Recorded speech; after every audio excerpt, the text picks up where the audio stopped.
The transformation of Scandinavian society during the 8th century emerged from a complex interplay of agricultural innovation, demographic pressure, and technological advancement that fundamentally altered the trajectory of Northern European civilization. The period preceding the Viking Age witnessed unprecedented changes in farming techniques across Denmark, Norway, and Sweden, as communities adopted improved ploughing methods and iron tools that dramatically increased crop yields. Archaeological evidence from sites like Gudme in Denmark and Uppekra in Sweden reveals sophisticated agricultural settlements where barley, rye, and oats formed the foundation of increasingly productive farming systems. These developments supported larger populations while simultaneously creating surplus labour that could be directed toward maritime activities, metalworking, and warfare. The demographic expansion of Scandinavian populations during this period created significant pressures on available arable land, particularly in the fjord regions of western Norway and the Danish archipelago. Pollen analysis from bog sites across southern Scandinavia indicates extensive forest clearance between 700 and 800 AD, suggesting communities were pushing agricultural boundaries to their limits. This land hunger became particularly acute in regions like Hordaland and Sogn, where narrow valleys constrained farming opportunities despite growing populations.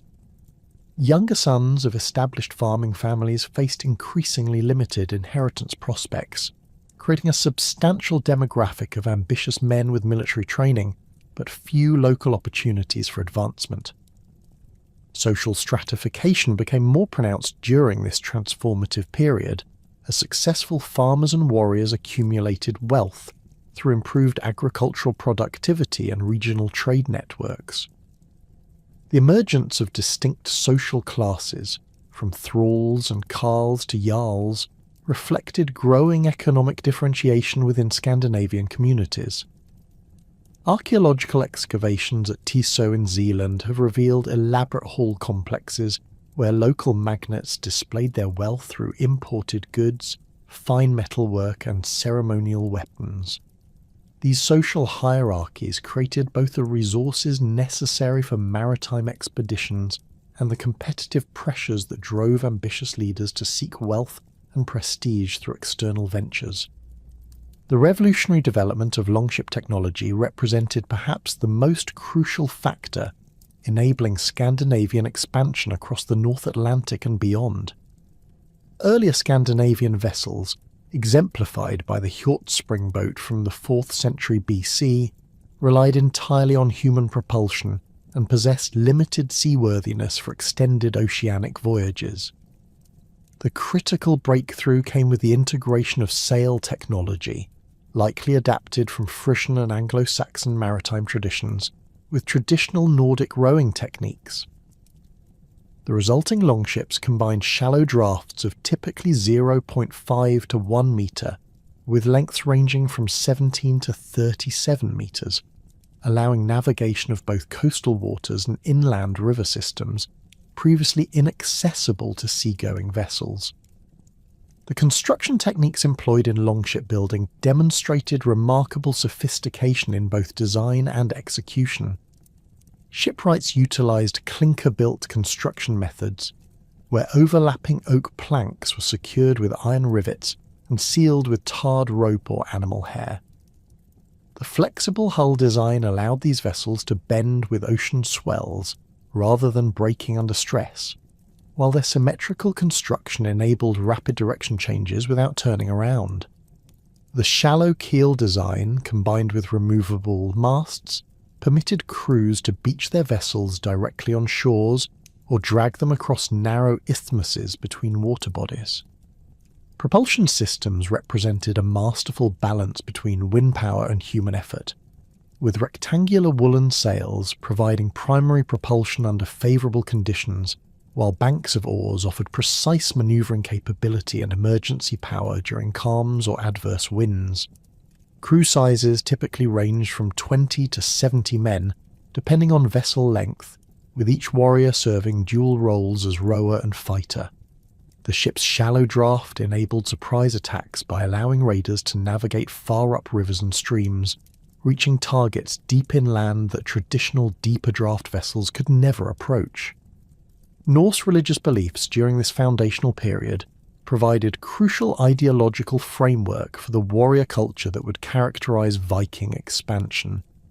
The complex cosmology centered on Yggdrasil, the world tree connecting 9 distinct realms, created a universe where conflict between order and chaos played out across multiple dimensions. Asgard housed the Aesir gods, led by Odin, the one-eyed seeker of wisdom and patron of warriors who died gloriously in battle. Thor, wielder of the hammer Mjolnir, protected both gods and humans from the chaotic forces of giants and monsters. Freyr and Freya, prominent among the Vanir gods associated with fertility and prosperity, governed agricultural abundance and sexual vitality essential for community survival. The concept of fate, embodied by the Norns who wove the threads of destiny at the base of Yggdrasil, profoundly influenced Scandinavian attitudes toward death and warfare. Warriors believed their moment of death was predetermined, making cowardice both pointless and shameful while encouraging bold action in battle. This fatalistic worldview, combined with beliefs about Valhalla, where fallen warriors would feast and fight until Ragnarok, created powerful incentives for aggressive behaviour and risk-taking that proved advantageous in raiding and conquest. Ritual practices reinforced these martial values through ceremonies that connected communities with their divine patrons. Archaeological evidence from sites like Old Uppsala suggests elaborate sacrificial rituals where weapons, animals, and occasionally humans were offered to ensure divine favour for military ventures. Weapon deposits in bogs and lakes across Scandinavia indicate widespread practices of dedicating captured arms to the gods, while runic inscriptions on weapons invoke divine protection and victory. The Seder magical traditions, associated particularly with Odin and Freya, provided ritual frameworks for divination and supernatural manipulation that warriors believed could influence battle outcomes. The political landscape of 8th century Scandinavia was characterized by extreme fragmentation, with dozens of competing petty kingdoms and independent jarls controlling territories ranging from single fjords to broader regional confederations. In Denmark, archaeological evidence suggests at least 7 major political centres, including Ledra, Tiso and Gudme, each controlling surrounding agricultural territories and competing for dominance over trade routes through the Danish Straits. The Jutland Peninsula remained divided among numerous local chieftains who built impressive defensive earthworks like the Dannevirke to protect their territories from southern threats while simultaneously competing among themselves for regional supremacy. Norway's political fragmentation proved even more extreme due to its challenging geography, where mountain ranges and deep fjords created natural boundaries between competing territories. The western coastal regions from Rogaland to Trondelag contained dozens of independent chieftains who controlled individual fjord systems and competed for control over profitable trade routes to the British Isles. Archaeological evidence from the chieftains' halls at sites like Avaldsnes and Borg reveals competitive display of wealth through imported goods and elaborate metalwork, suggesting intense rivalry among regional leaders seeking to demonstrate their power and attract followers. Sweden's political organisation during this period centred on competing power bases in Svealand around Lake Mälaren and Gotland in the southern regions. The sphere controlled important trade routes connecting the Baltic with inland Scandinavia, while the Gotthard dominated agricultural territories and maintained connections with Danish political networks. The famous burial mounds at Old Uppsala likely represent the ceremonial centre for sphere kings, who claimed descent from legendary heroes and gods, while competing dynasties in Gotland maintained their own royal centres and ritual sites. This political fragmentation created both internal conflicts that consumed resources and manpower, and opportunities for ambitious leaders to recruit followers for external ventures that promised wealth and glory unavailable through domestic competition. Unsuccessful claimants to local power could gather supporters and seek their fortunes through raiding and conquest, while established leaders used successful foreign ventures to enhance their prestige and attract additional followers. The competitive nature of Scandinavian politics thus provided both the motivation and the mechanism for the maritime expansion that would define the Viking Age. Regional conflicts over trade routes, agricultural territories, and political succession created a warrior class experienced in organised violence and accustomed to following successful military leaders. The institution of the comitatus, where young warriors attached themselves to proven leaders in exchange for weapons, food, and opportunities for advancement, provided the organisational framework for assembling raiding expeditions. These warbands, typically numbering between 20 and 200 men, depending on their leaders' resources and reputation, formed the basic units of Viking expansion across the North Atlantic and beyond. The accumulated pressures of demographic expansion, political fragmentation, and technological innovation that had transformed Scandinavian society throughout the 8th century reached their explosive culmination on June 8, 793 AD, when Viking longships materialised from the North Sea mists to strike the monastery of Lindisfarne off the Northumbrian coast. The attack represented far more than an isolated act of piracy. It marked the beginning of a sustained period of Scandinavian maritime aggression that would fundamentally alter the political, economic, and cultural landscape of medieval Europe. Lindisfarne Monastery occupied a strategic position that made it both an attractive target and a symbol of Christian vulnerability. Situated on Holy Island, accessible by causeway only during low tide, the monastery had served as the spiritual heart of Northumbrian Christianity since St. Aidan established it in 635 AD. The community housed approximately 150 monks who maintained one of Europe's most significant scriptoriums, producing illuminated manuscripts including the famous Lindisfarne Gospels. More importantly for Viking raiders, the monastery accumulated substantial wealth through royal patronage, pilgrim donations, and extensive land holdings across northern England and southern Scotland. The raiders approached Lindisfarne with calculated precision that demonstrated sophisticated intelligence gathering and strategic planning. Archaeological evidence suggests the attacking force numbered between 60 and 80 warriors aboard 3 or 4 longships, indicating a substantial investment in manpower and resources rather than an opportunistic raid. The attackers likely originated from western Norway, possibly the Hordaland or Sogne regions, where political pressures and limited agricultural opportunities created strong incentives for external ventures. Their timing proved optimal, striking during the summer months when favourable weather conditions enabled swift retreat while monastery defences remained minimal. The assault itself unfolded with devastating efficiency that shocked contemporary observers across Christian Europe. The Vikings landed during early morning hours when most monks attended morning prayers, allowing the raiders to secure the monastery's perimeter before organised resistance could develop. They systematically looted the church treasury, which contained gold and silver chalices, jewelled reliquaries, and accumulated coins from decades of donations. The raiders killed several monks who attempted to protect the sacred objects, while capturing others for sale in Scandinavian slave markets. Most significantly, they desecrated the shrine of St. Cuthbert, whose remains had made Lindisfarne a major pilgrimage destination, demonstrating complete disregard for Christian sacred sites that would characterise subsequent Viking raids.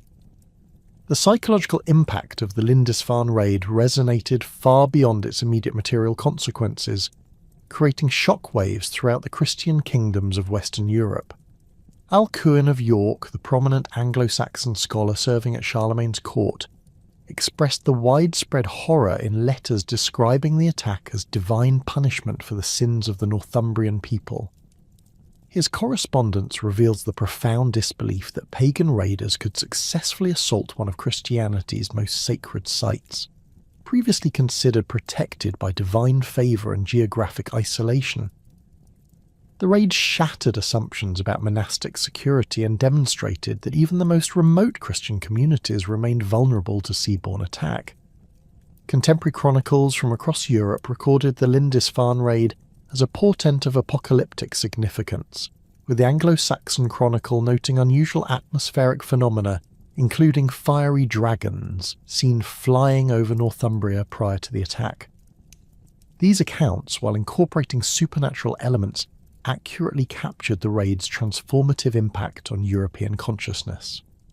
For the first time, Christian communities faced organised pagan raiders who possessed both the technological capability and religious motivation to assault sacred sites previously considered inviolable. The success at Lindisfarne established a template for subsequent Viking raids across the British Isles, demonstrating the vulnerability of coastal monasteries and the profits available through systematic targeting of religious communities. Within a year, raiders struck the monastery on Rathlin Island off the Irish coast, killing the monks and looting the treasury with the same methodical efficiency displayed at Lindisfarne. The 795 AD attack on Iona, the spiritual centre of Celtic Christianity founded by St. Columba, represented an even more audacious assault that further demonstrated Viking capabilities against supposedly secure island targets. The Iona raids revealed evolving Viking tactics and increasing organisational sophistication as raiders adapted their methods based on previous experiences. The initial 795 AD assault followed the Lindisfarne pattern of swift approach, overwhelming force, and rapid withdrawal with captured wealth. However, subsequent attacks on Iona in 802 and 806 AD demonstrated sustained interest in particularly profitable targets, with raiders returning to exploit renewed accumulations of wealth and to capture monks who had escaped previous raids. The 806 AD assault proved particularly devastating, with 68 monks killed and the surviving community forced to relocate their primary operations to Kells in Ireland, effectively ending Iona's role as a major monastic centre. Irish monasteries presented especially attractive targets for Viking raiders due to their isolation, accumulated wealth, and minimal defensive capabilities. The monastic movement in Ireland had produced numerous wealthy foundations scattered across the island, many situated on remote islands or in isolated valleys that provided spiritual solitude but offered no protection against seaborne raiders. Monasteries like Inishmurray, Skellig Michael and Glendalough had accumulated substantial treasures through centuries of royal patronage and pilgrim donations, while maintaining only token defences against human threats. The systematic nature of Viking attacks on Irish monasteries revealed sophisticated intelligence networks that enabled raiders to identify the most profitable targets and optimal timing for their assaults. Archaeological evidence from sites like Beguinish Island suggests raiders possessed detailed knowledge of monastic routines, seasonal patterns, and defensive capabilities before launching their attacks. The Vikings demonstrated particular interest in portable wealth, including illuminated manuscripts, metalwork, and religious artifacts that commanded high prices in Scandinavian and continental European markets. Viking tactical adaptations during these early Irish raids included the development of coordinated multi-ship attacks that could overwhelm larger monastic communities and prevent organised resistance. The 824 AD raid on Bangor Monastery involved at least 6 longships carrying approximately 200 warriors, enabling the raiders to simultaneously secure multiple escape routes while systematically looting the extensive monastery complex. This coordination required sophisticated planning and communication systems that demonstrated the evolution of Viking raiding from opportunistic piracy to organised military campaigns. The expansion of Viking raids into the Carolingian Empire marked a significant escalation in both scope and strategic ambition as raiders began targeting major commercial centres rather than limiting themselves to isolated monasteries. The Frisian coast presented particularly attractive opportunities due to its extensive trade networks, wealthy merchant communities, and relatively weak defensive positions. Frisian merchants had established prosperous trading centres like Dorestad, Kwentovich, and Medemblik that served as crucial links between Scandinavian, Anglo-Saxon, and Frankish commercial networks. Dorestad, situated at the confluence of the Rhine and Lech rivers, represented the most significant commercial prize in the Carolingian Empire and became a primary target for Viking raiders throughout the early 9th century. The settlement housed approximately 10,000 inhabitants during its peak, making it one of Northern Europe's largest commercial centres. Dorestad's wealth derived from its position controlling trade between the Rhineland, England and Scandinavia, with merchants dealing in luxury goods including silk, spices, wine, and precious metals alongside bulk commodities like grain, timber and salt. The first major Viking assault on Dorestad occurred in 834 AD, when a fleet of approximately 20 longships carrying 600 warriors sailed up the Rhine during spring flood season. The raiders approached during the annual trading fair when the settlement's population swelled with visiting merchants carrying substantial quantities of goods and currency. The attack demonstrated sophisticated understanding of Carolingian defensive weaknesses, as the raiders struck while imperial forces remained committed to campaigns against the Bulgars in the east and Saracen pirates in the Mediterranean. The tactical execution of the Dorestad raid revealed significant advances in Viking military organisation and strategic thinking. Rather than conducting a simple hit-and-run assault, the raiders established a fortified base on a nearby island from which they could control river traffic and launch sustained attacks against the settlement. This approach enabled them to systematically loot merchant warehouses, extract tribute from surviving traders, and capture valuable prisoners for ransom or sale in slave markets. The raid's success encouraged subsequent attacks in 835, 836, and 837 AD, each following similar patterns of sustained occupation and systematic exploitation.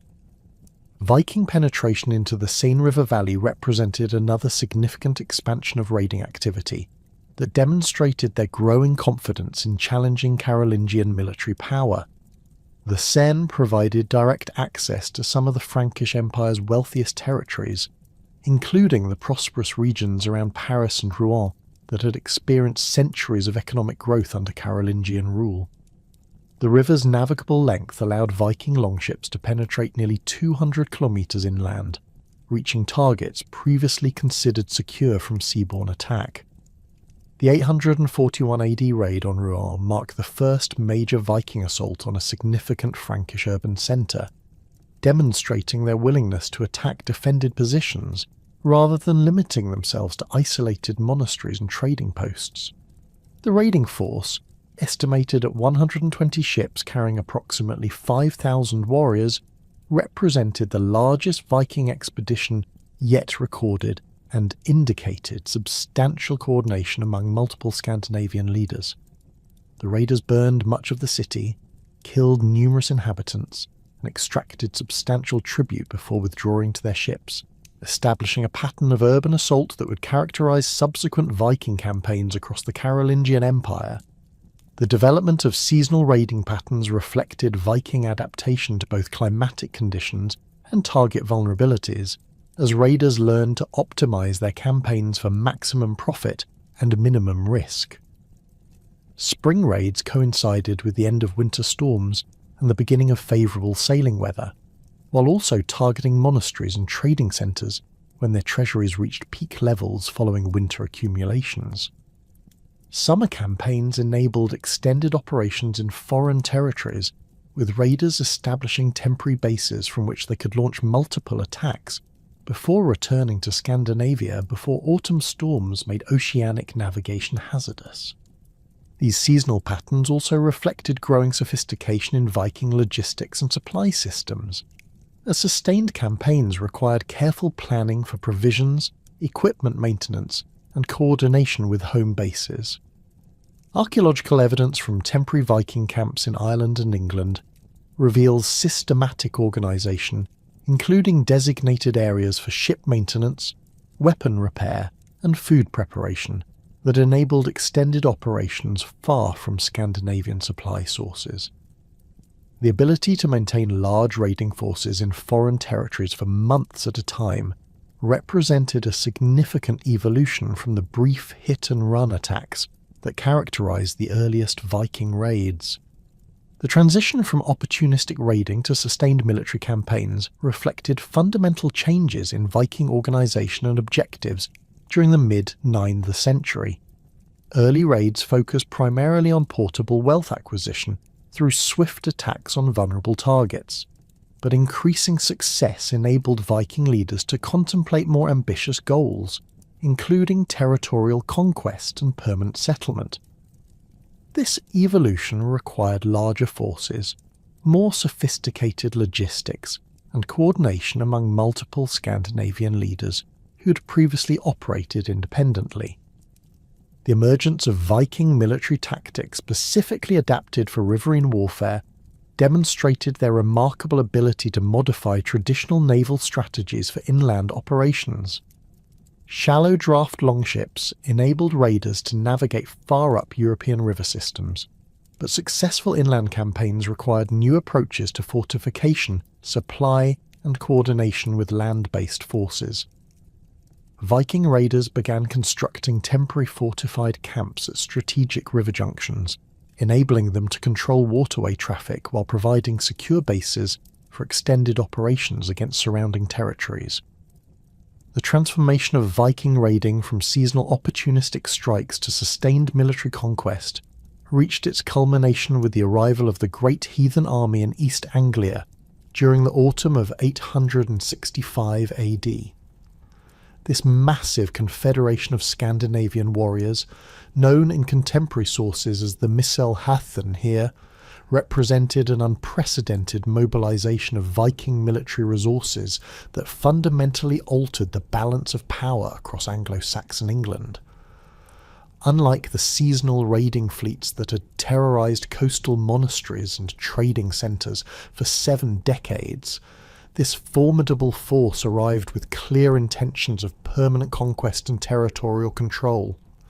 The army's composition reflected a sophisticated coalition of Viking leaders who had coordinated their resources and manpower across traditional regional boundaries. Archaeological evidence from contemporary weapon hoards and battlefield sites suggests the force numbered between 2,000 and 3,000 warriors, making it the largest organised military expedition to emerge from Scandinavia during the 9th century. This massive undertaking required extensive logistical planning, with provisions for hundreds of longships, siege equipment, cavalry mounts and supplies sufficient for multi-year campaigns far from Scandinavian bases. Leadership of the Great Heathen Army fell to 3 brothers whose names would become synonymous with Viking conquest in England: Ivar the Boneless, Halfdan Ragnarsson, and Ubba. These commanders brought complementary military skills and political connections that enabled them to maintain cohesion among diverse Scandinavian contingents while adapting their strategies to the complex political landscape of 9th century Anglo-Saxon England. Contemporary sources describe Ivar as the primary strategic mind behind the army's campaigns, earning his epithet through either physical disability that required him to be carried into battle or exceptional tactical flexibility that allowed him to adapt quickly to changing battlefield conditions. Ivar's strategic acumen became evident in the army's initial approach to conquest, which departed significantly from traditional Viking raiding patterns. Rather than conducting immediate assaults on wealthy targets, the army established a fortified base at Thetford in East Anglia and spent the winter of 866 AD negotiating with local Anglo-Saxon leaders, gathering intelligence about regional political divisions and preparing for systematic conquest campaigns. This methodical approach demonstrated sophisticated understanding of Anglo-Saxon political weaknesses and military capabilities that could only have been acquired through extensive reconnaissance and diplomatic contact. Halfdan Ragnarsson commanded the army's largest contingent of Danish warriors, bringing experience from successful campaigns in Francia and Ireland that had established his reputation as one of Scandinavia's most capable military leaders. His forces included veteran warriors who had participated in the devastating raids on Paris and the systematic conquest of Frisian trading centres, providing the great heathen army with proven expertise in siege warfare and urban assault. Halfdan's political connections among Danish nobility also enabled the army to recruit additional reinforcements from Jutland and Zealand throughout their English campaigns. Ubba led contingents primarily drawn from Norwegian fjord regions, including warriors experienced in the conquest and settlement of the Scottish Islands and Irish coastal territories. His forces brought specialised knowledge of amphibious operations and coastal warfare that proved crucial during the army's campaigns against island fortifications and rivermouth settlements. Contemporary Irish annals describe Ubba's earlier raids as particularly brutal and systematic, suggesting he contributed a ruthless efficiency to the army's operational methods that complemented his brother's strategic and tactical capabilities. The army's organisational structure reflected sophisticated military planning that enabled effective command and control over thousands of warriors drawn from diverse Scandinavian regions. Archaeological evidence from their winter camps reveals systematic organisation with designated areas for different regional contingents, centralised weapon storage and maintenance facilities, and coordinated supply distribution systems. This level of organisation required extensive advanced planning and demonstrated the leader's ability to maintain discipline and cohesion among forces that had traditionally operated as independent warbands. The Great Heathen Army's initial conquest target reflected careful strategic analysis of Anglo-Saxon political vulnerabilities rather than simple opportunism. Northumbria, in 866 AD, remained divided by civil war between rival claimants Osbert and Eaella, who had been fighting for control of the kingdom since 862 AD. This internal conflict had weakened Northumbrian military capabilities while creating opportunities for external intervention that the Viking leaders recognised and exploited with devastating effectiveness. The army's approach to York in November 866 AD demonstrated tactical innovations that adapted traditional Viking naval mobility to large-scale land warfare. Rather than relying solely on riverine transport, the army had acquired substantial numbers of horses during their East Anglian winter quarters, transforming themselves into a highly mobile mounted force capable of rapid strategic movement across the English countryside. This tactical adaptation enabled them to outmaneuver Northumbrian forces and strike York before either rival claimant could organise effective resistance. York's capture represented far more than a successful siege. It marked the establishment of Viking political control over one of Anglo-Saxon England's most important urban centres. The city served as Northumbria's administrative capital and commercial hub, controlling trade routes between the Irish Sea and continental Europe, while serving as the ecclesiastical centre for northern England. Its population of approximately 8,000 inhabitants made it one of England's largest settlements, while its strategic position at the confluence of the Ouse and Foss rivers provided control over water transport throughout Yorkshire and beyond. The siege itself unfolded with systematic efficiency that demonstrated the army's sophisticated understanding of urban warfare. Contemporary sources describe the Vikings constructing siege works that cut off York's supply lines while maintaining their own communications with ships positioned along the Ouse. The defenders, caught between rival political factions and lacking unified command, offered minimal resistance before the walls were breached through coordinated assaults that combined traditional Viking shock tactics with continental siege techniques acquired during their Frankish campaigns. The aftermath of York's capture revealed the Great Heathen Army's political sophistication and long-term strategic vision. Rather than simply looting the city and withdrawing as traditional Viking raiders might have done, the army established a permanent administrative presence that maintained existing governmental structures while inserting Viking leadership at key positions. This approach enabled them to extract systematic tribute from surrounding territories while maintaining economic productivity and social stability necessary for sustained occupation. The Northumbrian response to York's fall demonstrated the devastating impact of internal political divisions on Anglo-Saxon defensive capabilities. When Osbert and Aella finally attempted to coordinate their forces for a counterattack in March 867 AD, the hastily assembled army lacked the cohesion and strategic planning that characterised the Viking forces. The resulting battle outside York's walls ended in catastrophic defeat for the Northumbrians, with both rival kings killed and their combined forces scattered or destroyed. This decisive victory established Viking control over Northumbria and provided the great heathen army with a secure base for subsequent conquest campaigns.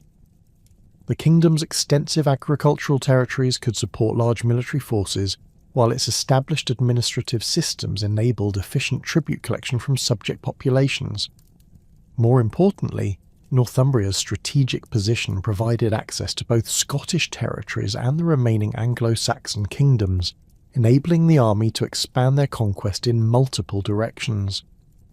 The systematic nature of the army's subsequent campaigns revealed strategic planning that aimed at nothing less than the complete conquest of Anglo-Saxon England. Rather than pursuing immediate attacks on all remaining kingdoms simultaneously, the Viking leaders chose to consolidate their northern conquests while carefully selecting their next targets based on political vulnerabilities and strategic advantages. This methodical approach demonstrated remarkable strategic patience and political sophistication that distinguished the great heathen army from earlier Viking expeditions.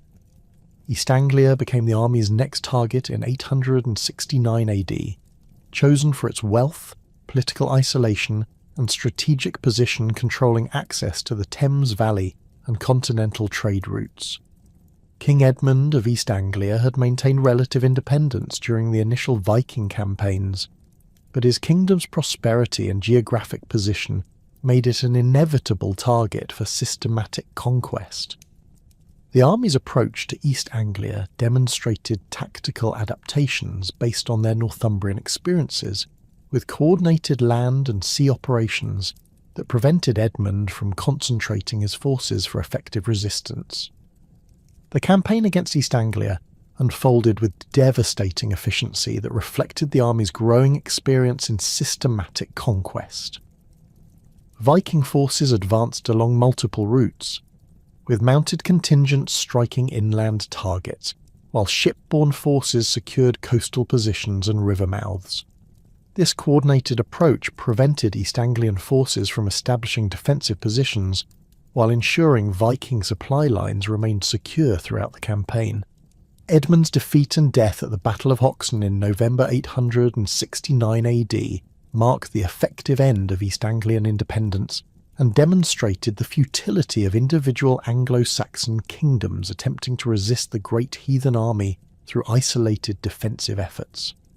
Contemporary sources describe Edmund's capture and execution in terms that emphasise both Viking ruthlessness and the king's Christian martyrdom, though the political reality involved the systematic elimination of native leadership that might organise future resistance. The conquest of East Anglia provided the Viking army with control over some of England's most productive agricultural territories and established commercial centres. The kingdom's extensive grain-producing regions could support large military forces, while its trading connections with continental Europe provided access to markets for captured goods and slaves. Archaeological evidence from sites like Thetford and Norwich reveals continued economic activity under Viking control, suggesting the conquerors maintained existing commercial networks while redirecting profits toward military objectives.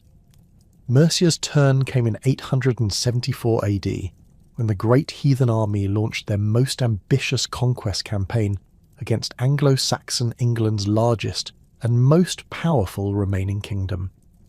King Burgred of Mercia had maintained his independence through diplomatic manoeuvring and strategic alliances, but the systematic elimination of his neighbouring kingdoms left Mercia isolated and vulnerable to concentrated Viking assault.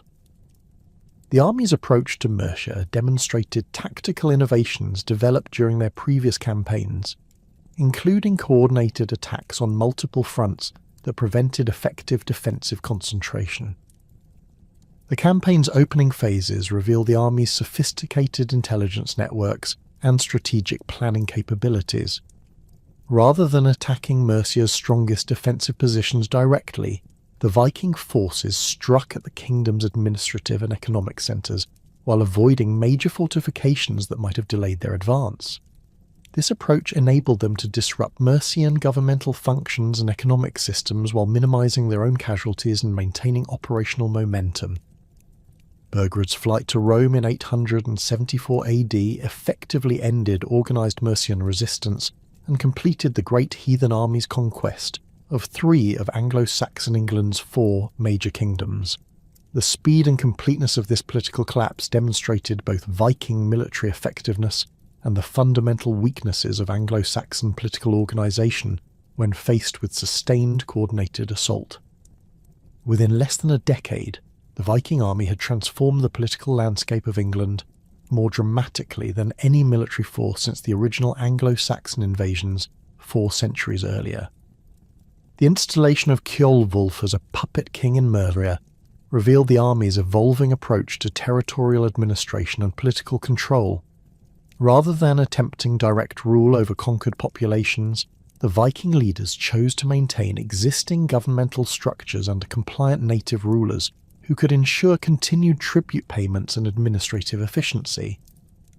This approach enabled them to extract maximum economic benefit from conquered territories while minimizing the administrative burden on their military forces.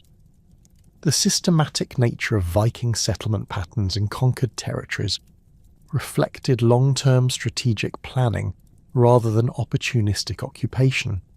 Archaeological evidence from sites across the conquered kingdoms reveals coordinated land distribution systems that provided individual warriors with agricultural holdings while maintaining military organisation necessary for continued expansion.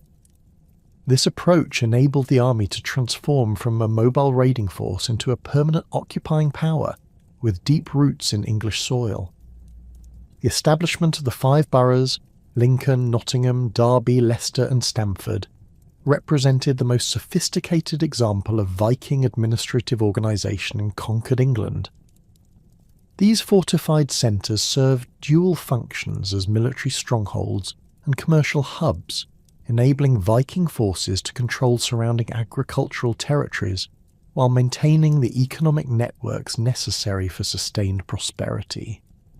Each borough housed substantial Viking populations while serving as administrative centres for surrounding rural settlements that combined Scandinavian and Anglo-Saxon inhabitants. The only remaining independent Anglo-Saxon kingdom, Wessex under Alfred the Great, faced the Great Heathen Army's attention in 871 AD when Viking forces launched their most challenging conquest campaign against England's last free kingdom. Alfred's resistance would prove far more effective than his defeated counterparts, establishing patterns of defensive warfare and political organisation that would ultimately halt Viking expansion and begin the long process of reconquest that would define the next century of English history. The consolidation of Viking power in England during the 870s provided the foundation for an unprecedented expansion of Scandinavian influence across the European continent. While the Great Heathen Army established permanent settlements in the Danelaw, other Viking forces turned their attention to the rich river systems of the Frankish Empire, where major waterways offered direct access to some of medieval Europe's wealthiest territories. The Seine, Loire and Rhine rivers became highways for Viking longships, enabling raiders to penetrate hundreds of kilometres inland and strike targets that had never before faced seaborne assault. The strategic importance of these river systems lay not merely in their navigational advantages, but in their role as commercial arteries connecting the Frankish Empire's agricultural heartlands with international trade networks. The Seine provided direct access to Paris and the Ile-de-France, the political and economic centre of the West Frankish Kingdom. The Loire connected the Atlantic coast with the prosperous regions of central France, while the Rhine served as the primary commercial route linking the German territories with the North Sea and beyond. Control of these waterways enabled Viking forces to disrupt Carolingian commerce, while extracting tribute from merchants and riverside settlements. The first major Viking penetration of the Seine occurred in 841 AD when a fleet of 120 ships, carrying approximately 5,000 warriors, sailed upriver during the spring floods. This massive expedition, led by the Danish chieftain Asgeir, demonstrated sophisticated logistical planning that enabled sustained operations far from coastal bases. The raiders established a fortified camp on an island near the mouth of the Seine, creating a permanent base from which they could control river traffic and launch systematic attacks against surrounding territories. This strategic position enabled them to extract tribute from merchant vessels while preventing Frankish forces from coordinating effective resistance. The 845 AD siege of Paris represented the culmination of Viking strategic penetration into the heart of the Carolingian Empire. The attacking force, commanded by the legendary Ragnar Lothbrok, numbered approximately 700 ships and 40,000 warriors according to contemporary Frankish sources, though modern historians suggest these figures were likely exaggerated to emphasize the magnitude of the threat. Archaeological evidence from the Seine Valley indicates the actual force probably numbered between 3,000 and 5,000 warriors, still representing one of the largest Viking expeditions recorded during the 9th century. The siege itself unfolded with systematic precision that demonstrated Viking adaptation of continental siege warfare techniques. Rather than attempting direct assault on Paris's fortified walls, the raiders established a comprehensive blockade that cut off the city's supply lines while maintaining their own communications with ships positioned along the Seine. They constructed siege works on both banks of the river, including wooden palisades and earthen ramparts that protected their camps while providing platforms for launching projectiles into the city. Charles the Bald's response to the Paris siege revealed the Carolingian Empire's fundamental weakness when confronted with sustained Viking assault. Unable to raise sufficient forces to break the blockade through direct military action, the Frankish king chose to pay an enormous tribute of 7,000 pounds of silver to secure the raiders' withdrawal. This payment established a dangerous precedent that encouraged subsequent Viking expeditions, while demonstrating the Empire's inability to protect its most important urban centres through military means alone. The success of the Paris siege encouraged additional Viking expeditions into Frankish territories, with raiders establishing semi-permanent bases at strategic locations along major river systems. The island of Jufosse on the Seine became a fortified Viking stronghold that controlled river traffic for nearly 2 decades, while similar bases appeared along the Loire at Nantes and along the Rhine at Dorestad. These fortified positions enabled Viking forces to maintain year-round presence in Frankish territories, transforming from seasonal raiders into permanent occupying forces that extracted systematic tribute from surrounding populations. The establishment of these river bases required sophisticated logistical systems that could support large military forces far from Scandinavian supply sources. Archaeological excavations at sites like Jufosse reveal extensive workshops for weapon maintenance and ship repair, storage facilities for provisions and captured goods, and defensive earthworks that could withstand Frankish counterattacks. These installations represented substantial investments in permanent infrastructure that demonstrated Viking commitment to long-term occupation rather than temporary raiding. The 886 AD siege of Paris marked the apex of Viking military pressure on the Carolingian Empire and demonstrated the evolution of their siege warfare capabilities over 4 decades of continental campaigns. The attacking force, led by Sigfrid and Rollo, numbered approximately 700 ships according to contemporary sources, though this figure likely represents the total Viking presence along the Seine rather than ships directly involved in the siege. The actual besieging force probably numbered between 4,000 and 6,000 warriors, making it comparable in size to the largest Frankish armies of the period.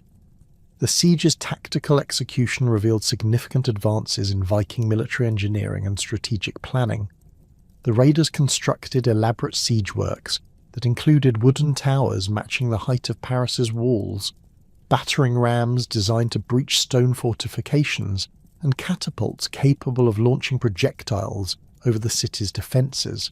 These sophisticated siege engines demonstrated Viking adoption of continental military technology and their ability to adapt traditional naval warfare techniques for land-based operations. Count Odo's defence of Paris during the 885-886 siege became legendary in Frankish historical tradition, but the actual military situation revealed the precarious nature of Carolingian defensive capabilities. The city's garrison numbered fewer than 1,000 men, including both professional soldiers and armed citizens, facing a Viking force that outnumbered them by at least 4 to 1.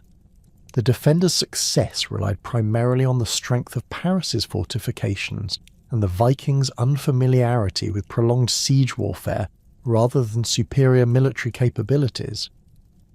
The siege's conclusion demonstrated the complex political calculations that influenced Viking strategic decisions during this period. Rather than continuing the costly siege indefinitely, the Viking leaders accepted payment of £700 of silver and permission to sail up the Seine to raid Burgundian territories that had not contributed to Paris's defence. This agreement enabled them to maintain their military forces intact while securing both immediate financial rewards and access to previously untouched targets in the Upper Seine Valley.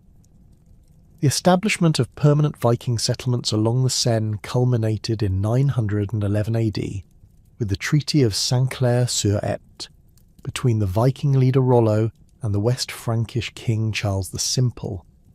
This agreement represented a fundamental shift in Viking-Frankish relations, transforming Viking raiders into legitimate rulers of Frankish territories through formal recognition of their conquests. The treaty granted Rollo control over the lower Seine Valley and the territories that would become the Duchy of Normandy, establishing the legal framework for Viking integration into Frankish political structures. Rollo's background reflected the international character of Viking leadership during the early 10th century. Contemporary sources describe him as either Danish or Norwegian, though his actual origins remain disputed among historians. His career included campaigns in England, Scotland and Ireland before his arrival in Francia, demonstrating the interconnected nature of Viking expansion across Western Europe. His military reputation was established through successful raids along the Frankish coast, and his leadership of the 885-886 siege of Paris, making him a natural choice to lead the settlement of conquered Seine Valley territories. The transformation of Viking raiders into Norman nobility required substantial adaptations in both military organisation and administrative practices. Rollo's followers had to transition from mobile warrior bands focused on raiding and tribute extraction to settled landowners responsible for agricultural production and territorial defence. This transformation involved the adoption of Frankish legal traditions, Christian religious practices, and feudal administrative structures that enabled integration into existing political systems while maintaining Viking military effectiveness. The process of Normanization involves systematic intermarriage between Viking settlers and local Frankish populations, creating a hybrid aristocracy that combined Scandinavian military traditions with Frankish administrative expertise. Archaeological evidence from Norman settlements reveals material culture that blended Viking and Frankish elements, including weapons, jewellery and architectural styles that reflected both cultural traditions. This cultural fusion enabled the Norman aristocracy to maintain legitimacy among both Viking settlers and Frankish subjects, while developing distinctive political and military institutions. The administrative organisation of early Normandy demonstrated sophisticated adaptation of Scandinavian political traditions to Frankish territorial governance.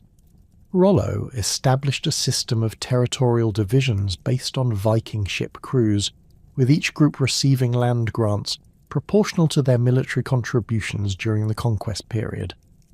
This approach maintained the military organisation necessary for continued expansion while providing individual warriors with agricultural holdings that could support their families and retainers.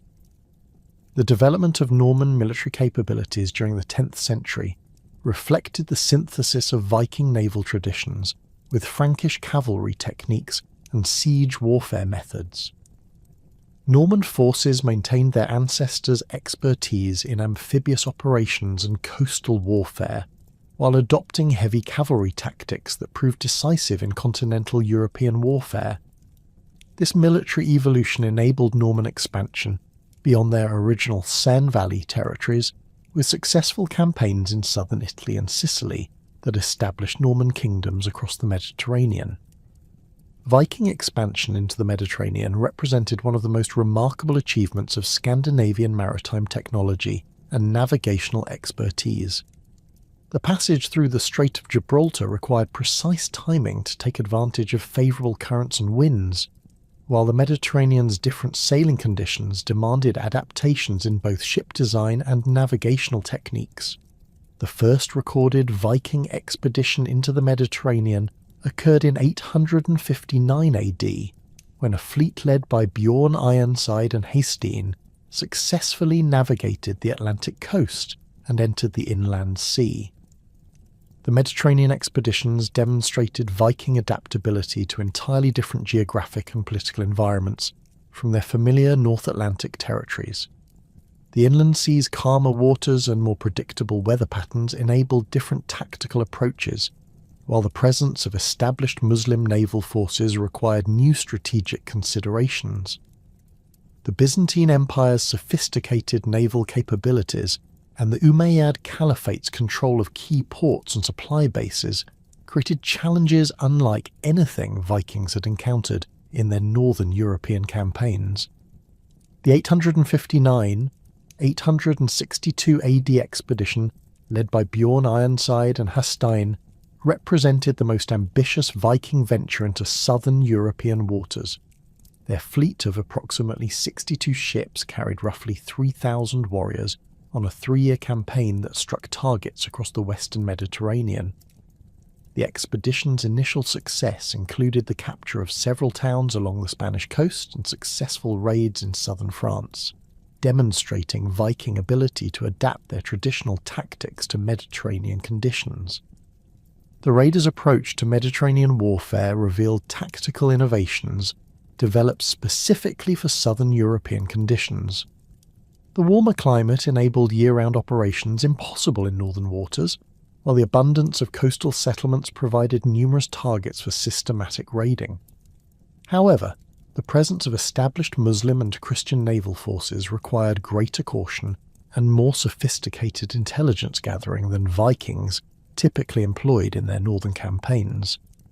The expedition's most famous episode involved the mistaken assault on Luna, which the raiders believed to be Rome itself. This incident, while demonstrating limitations in Viking geographical knowledge, also revealed their tactical sophistication in capturing heavily fortified urban centres.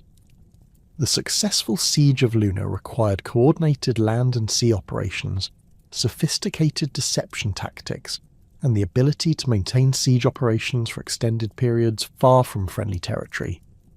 The encounter with Muslim forces in the western Mediterranean provided Vikings with their first sustained contact with Islamic military traditions and naval technologies. The Umayyad fleet, based in Cordoba, possessed advanced ship designs and navigational techniques that impressed even experienced Viking sailors.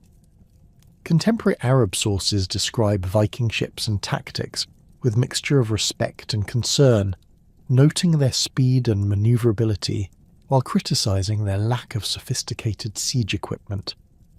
The expedition's ultimate withdrawal from the Mediterranean after 3 years of operations reflected both the challenges of sustained campaigning in unfamiliar waters and the limited strategic objectives of Viking expansion. Unlike their conquests in England and Francia, where Vikings sought permanent territorial control, the Mediterranean expeditions focused primarily on wealth acquisition and prestige enhancement rather than settlement and colonization. The eastern expansion of Swedish Vikings along the rivers of Russia and Ukraine represented perhaps the most economically significant aspect of Scandinavian expansion during the 9th and 10th centuries. The route from the Varangians to the Greeks connected the Baltic Sea with the Black Sea and Constantinople, creating a commercial network that channeled luxury goods from the Byzantine Empire and the Islamic world into Scandinavian markets. This eastern expansion differed fundamentally from Western Viking activities, focusing on trade and commercial settlement rather than raiding and territorial conquest. The Volga and Dnieper rivers provided the primary routes for Swedish expansion into Eastern Europe, with their extensive tributary systems enabling Vikings to penetrate deep into the continental interior. The Volga route connected the Baltic with the Caspian Sea and the Islamic trading centres of Central Asia, while the Dnieper provided access to the Black Sea and the wealthy markets of Constantinople. These river systems required different navigational techniques from oceanic sailing, including the ability to portage ships and equipment around rapids and other obstacles. The establishment of Novgorod around 862 AD marked the beginning of organised Viking political control over the eastern trade routes.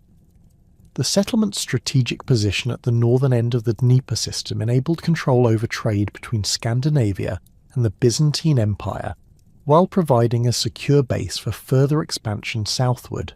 Archaeological evidence from Novgorod reveals extensive commercial activity, including workshops for processing furs, amber, and other northern products destined for southern markets. The founding of Kiev represented the culmination of Swedish Viking expansion along the Dnieper route and established the political foundation for what would become the Kievan Rus state. The settlement's position controlling the middle Dnieper enabled Vikings to dominate trade between northern fur-producing regions and southern agricultural and luxury-producing areas. The wealth generated by this commercial control enabled the Viking elite to maintain substantial military forces while adopting local political and religious traditions that facilitated integration with Slavic populations. The transformation of Swedish Vikings into the ruling elite of the Kievan Rus demonstrated remarkable adaptability to local political conditions while maintaining connections with Scandinavian homeland territories. The adoption of Slavic names, Orthodox Christianity, and Byzantine administrative practices enabled Viking leaders to legitimize their rule over predominantly Slavic populations, while preserving the commercial networks that provided the foundation for their power and wealth. The systematic conquest of Anglo-Saxon England and the establishment of Viking commercial networks across continental Europe created the demographic pressures and maritime expertise necessary for the most ambitious phase of Scandinavian expansion, the colonization of the uninhabited islands of the North Atlantic. The success of Viking settlements in England, Ireland, and Francia had demonstrated that Scandinavian agricultural techniques and social organization could flourish in foreign territories, while decades of oceanic voyaging had produced a generation of navigators with unprecedented knowledge of Atlantic weather patterns, ocean currents, and seasonal sailing conditions. The initial impetus for westward expansion beyond the familiar waters around Britain and Ireland came from political upheavals in Norway during the 860s and 870s. Harald Fairhair's campaigns to unify the Norwegian petty kingdoms under his centralized authority created substantial populations of displaced nobles and their followers who faced the choice between submission to Harald's rule or exile from their ancestral territories. Contemporary sagas describe these political refugees as men of substantial means and military experience who possessed both the resources necessary for long-distance colonization and the motivation to establish independent settlements beyond Harald's reach. The discovery of Iceland occurred around 860 AD when the Norwegian navigator Nadard was blown off course during a voyage to the Faroe Islands and encountered an unknown landmass covered with snow and ice. His initial exploration of the southeastern coast revealed no signs of human habitation, but indicated the presence of extensive grasslands suitable for livestock grazing during the summer months. Nadod's report of this discovery, which he named Snaeland, reached Norway through the extensive network of traders and seafarers who maintained communication between Scandinavian settlements across the North Atlantic. The systematic exploration of Iceland began in earnest around 870 AD when the Swedish Viking Garda Svaversson circumnavigated the entire island and confirmed its suitability for permanent settlement. Garda's expedition, which included detailed mapping of coastal features and river mouths, established that the landmass was indeed an island rather than part of a larger continental territory. His winter encampment at Husavik on the northern coast demonstrated that the island's climate, while harsh, could support human habitation with proper preparation and adequate supplies. The third major reconnaissance expedition, led by Floki Vilgedarsen around 872 AD, provided the detailed intelligence necessary for organised colonisation efforts. Floki's party included livestock and agricultural equipment, indicating serious intentions to establish permanent settlement rather than mere exploration. However, his expedition encountered an unusually severe winter that killed most of their cattle and forced the survivors to endure months of near-starvation conditions. Despite these hardships, Floki's detailed observations of Iceland's geography, climate, and natural resources provided potential colonists with crucial information about the challenges and opportunities they would face. The formal colonisation of Iceland began in 874 AD when Ingolfur Arnason and his foster brother Jorleifur Hrodmason led the first permanent settlement expedition to the island. Ingolfur's background as a prominent Norwegian chieftain who had fallen afoul of Harald Fairhair's unification efforts exemplified the political motivations driving Icelandic colonisation. His substantial resources, including several ships, dozens of followers, and extensive livestock herds, enabled him to establish a settlement capable of surviving the critical first years when colonists remained vulnerable to crop failures, harsh winters, and other environmental challenges. Ingolfur's approach to site selection demonstrated sophisticated understanding of the factors necessary for successful North Atlantic colonisation. Rather than settling at the first suitable location encountered, his expedition spent months exploring Iceland's southwestern coast before establishing their permanent base at Reykjavik. The chosen location provided access to excellent natural harbours for maintaining communication with Norway and other Scandinavian territories, while the surrounding valleys offered extensive grasslands suitable for livestock grazing and limited agricultural cultivation. The religious ceremony accompanying Ingolfur's settlement revealed the complex blend of practical and spiritual considerations that influenced early Icelandic colonisation. According to later saga accounts, Ingolfur cast his high-seat pillars overboard as he approached the Icelandic coast and vowed to establish his settlement wherever the pillars came ashore. This ritual, which combined Norse religious traditions with practical site selection, demonstrated the colonists' belief that divine favour was essential for settlement success, while ensuring that their chosen location possessed the natural advantages necessary for long-term survival.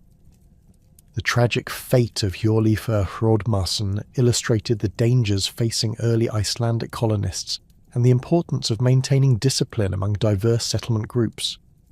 Jorleifur's decision to settle separately from Ingolfur, combined with his harsh treatment of Irish slaves captured during raids in the Hebrides, led to a slave revolt that resulted in his death and the destruction of his settlement. The surviving slaves fled to the Westman Islands, where Ingolfur's men eventually tracked them down and killed them in revenge for Jorleifur's murder. This incident demonstrated both the vulnerability of isolated settlements and the crucial role of effective leadership in maintaining colonial security. The rapid pace of Icelandic settlement during the final decades of the 9th century reflected both the island's attractiveness to Norwegian political refugees and the effectiveness of communication networks that spread information about settlement opportunities throughout Scandinavia. Archaeological evidence suggests that by 900 AD, Iceland's population had grown to approximately 10,000 inhabitants, distributed among several hundred individual farmsteads scattered across the island's habitable coastal regions and interior valleys. The social composition of early Icelandic settlers revealed the complex demographics of Viking Age migration and colonization.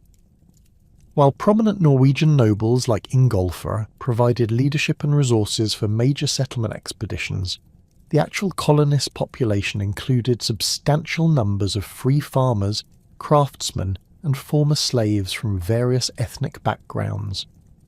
DNA analysis of modern Icelandic populations indicates significant Celtic ancestry, reflecting the inclusion of Irish and Scottish women captured during Viking raids or acquired through trade relationships. The development of distinctive Icelandic legal and political institutions reflected both Scandinavian traditions and the unique challenges of governing a dispersed population without traditional royal authority. The absence of a king or central government in Iceland necessitated the creation of alternative mechanisms for resolving disputes, enforcing laws, and coordinating collective action. The solution emerged through the gradual development of the Althing system, which combined elements of Norwegian thing assemblies with innovations specifically adapted to Icelandic conditions. The establishment of the Althing around 930 AD represented one of the most remarkable political innovations of the medieval period.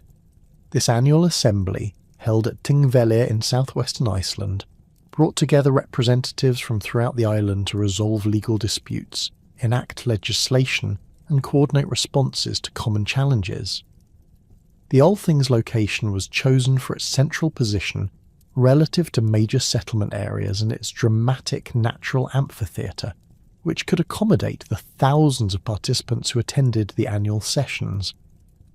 The Althing's organisational structure reflected sophisticated adaptation of Scandinavian legal traditions to the requirements of governing a dispersed colonial population. The assembly was divided into 4 regional courts corresponding to Iceland's major settlement areas, with each court handling legal disputes arising within its territorial jurisdiction. A 5th court, established later, served as an appellate body for cases that could not be resolved at the regional level. This judicial system enabled effective legal administration across Iceland's challenging geography, while maintaining the participatory traditions that characterise Scandinavian political culture. The role of the law speaker in the Althing system demonstrated the importance of oral legal traditions in early Icelandic society. This elected official was responsible for memorising and reciting the entire legal code during the annual assembly, ensuring that all participants understood their rights and obligations under Icelandic law. The law speaker's 3-year term reflected the substantial commitment required to master the complex legal traditions, while the democratic selection process ensured that this crucial position remained accountable to the broader population. The preservation and development of Norse literary culture in Iceland represented perhaps the most significant long-term contribution of the island's colonisation. The combination of political independence from European royal courts, extensive leisure time during long winter months, and strong oral traditions created ideal conditions for the composition and preservation of the remarkable body of literature that would become known as the Icelandic sagas.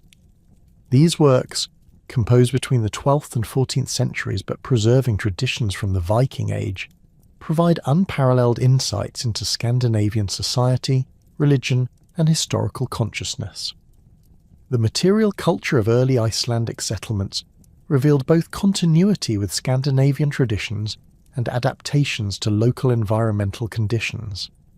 Archaeological excavations at sites like Reykjavik and Hofstadr demonstrate that colonists successfully transplanted Norwegian architectural techniques, agricultural practices and craft traditions to their new homeland.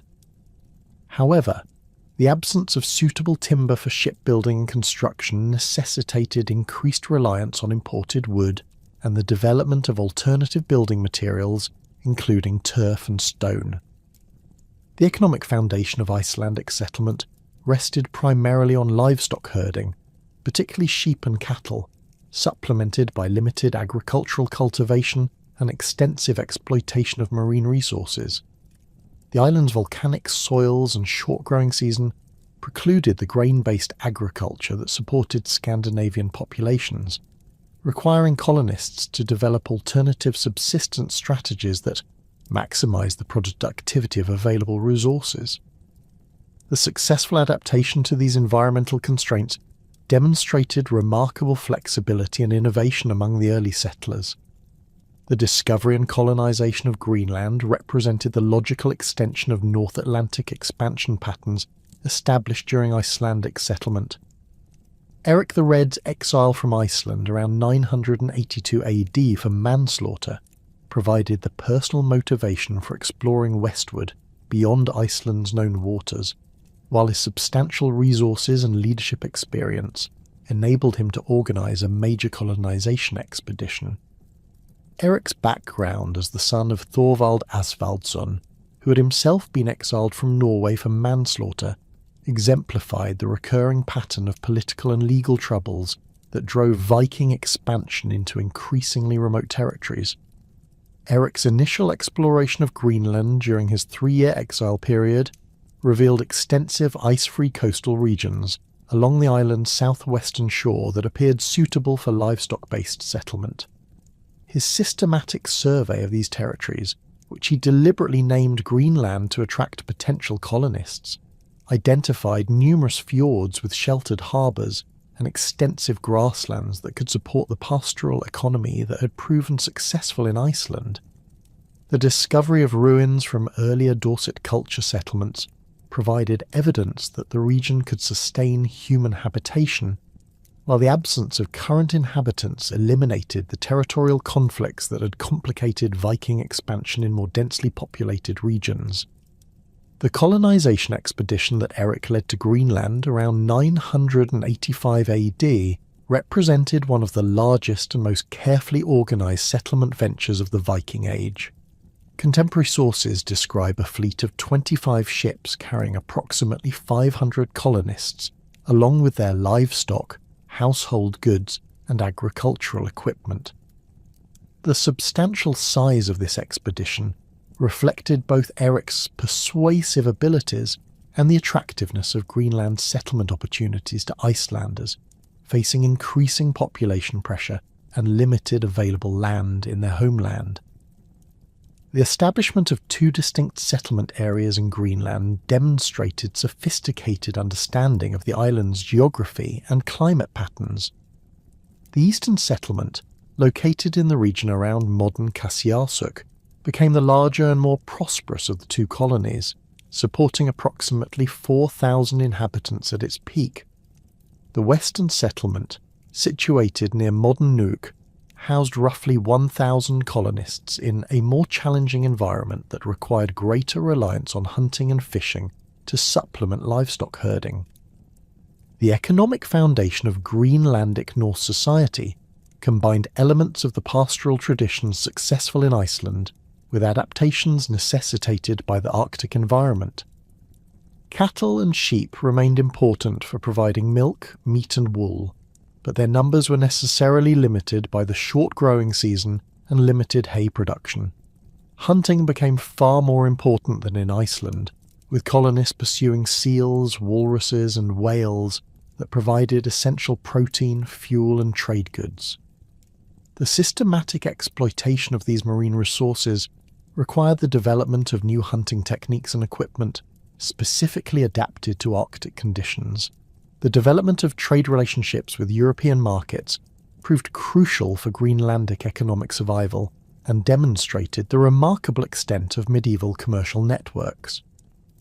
Greenlandic exports included walrus ivory, which commanded high prices in European markets as a substitute for elephant ivory, seal oil for lamps and leather production, and exotic Arctic products like polar bear hides and narwhal tusks. These luxury goods were exchanged for essential imports including iron tools, grain, timber, and manufactured goods that could not be produced locally. The social organisation of Greenlandic settlements reflected both Scandinavian traditions and adaptations to the challenges of Arctic colonisation.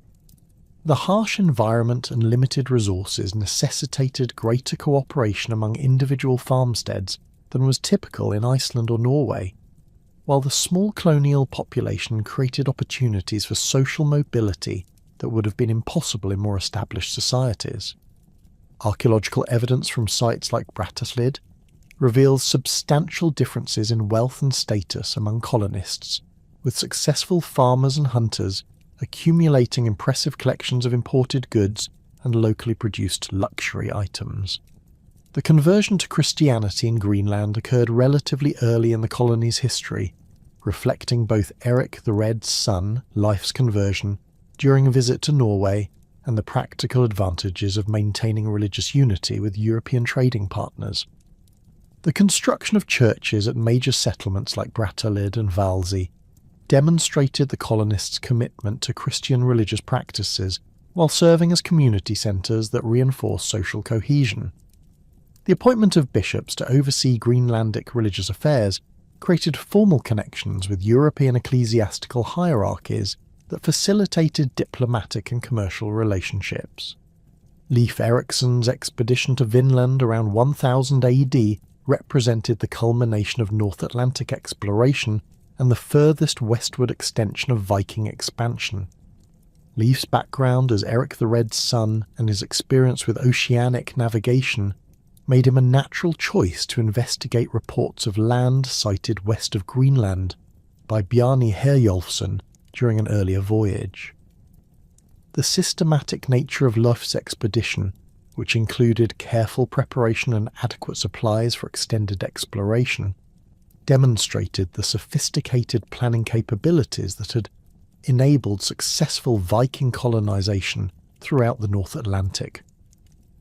The discovery of North America by Viking explorers predated Columbus's arrival by nearly 500 years and represented one of the most remarkable achievements of medieval navigation and seamanship.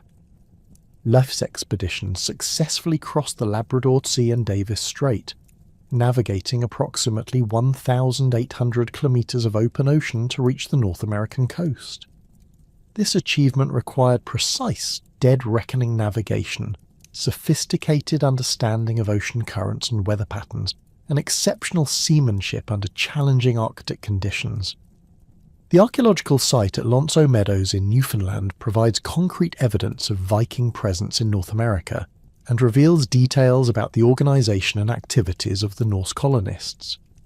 Excavations have uncovered the remains of at least 8 buildings, constructed using typical Norse architectural techniques, including a large hall measuring approximately 28 by 15 metres that could accommodate 70 to 90 people.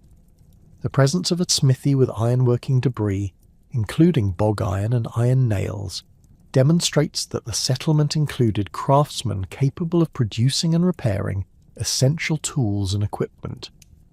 The material culture recovered from Lonso Meadows reveals both the temporary nature of the Norse occupation and the sophisticated technology that enabled their transoceanic voyages. Artifacts include iron boat nails identical to those used in Greenlandic and Icelandic ship construction, bronze pins and ringed pins typical of Scandinavian dress accessories, and a spindle whorl indicating the presence of women engaged in textile production.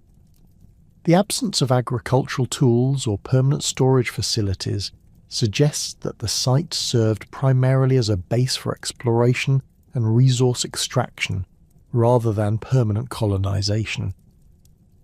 The reasons for the abandonment of Vinland settlements reflected both environmental challenges and conflicts with indigenous populations that the Norse colonists were unprepared to handle. The sagas describe encounters with people they called Skraelings, who initially engaged in trade relationships with the Norse but later became hostile. Archaeological evidence suggests these indigenous groups possessed sophisticated military technology, including composite bows that gave them significant advantages in woodland warfare, where Viking heavy weapons and armour proved less effective.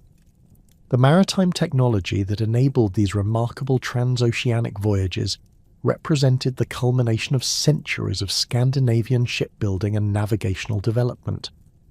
The ocean-going vessels used for North Atlantic colonization combined the shallow draft and flexibility of traditional longships with increased cargo capacity and seaworthiness necessary for carrying colonists, livestock and supplies across thousands of kilometres of open ocean.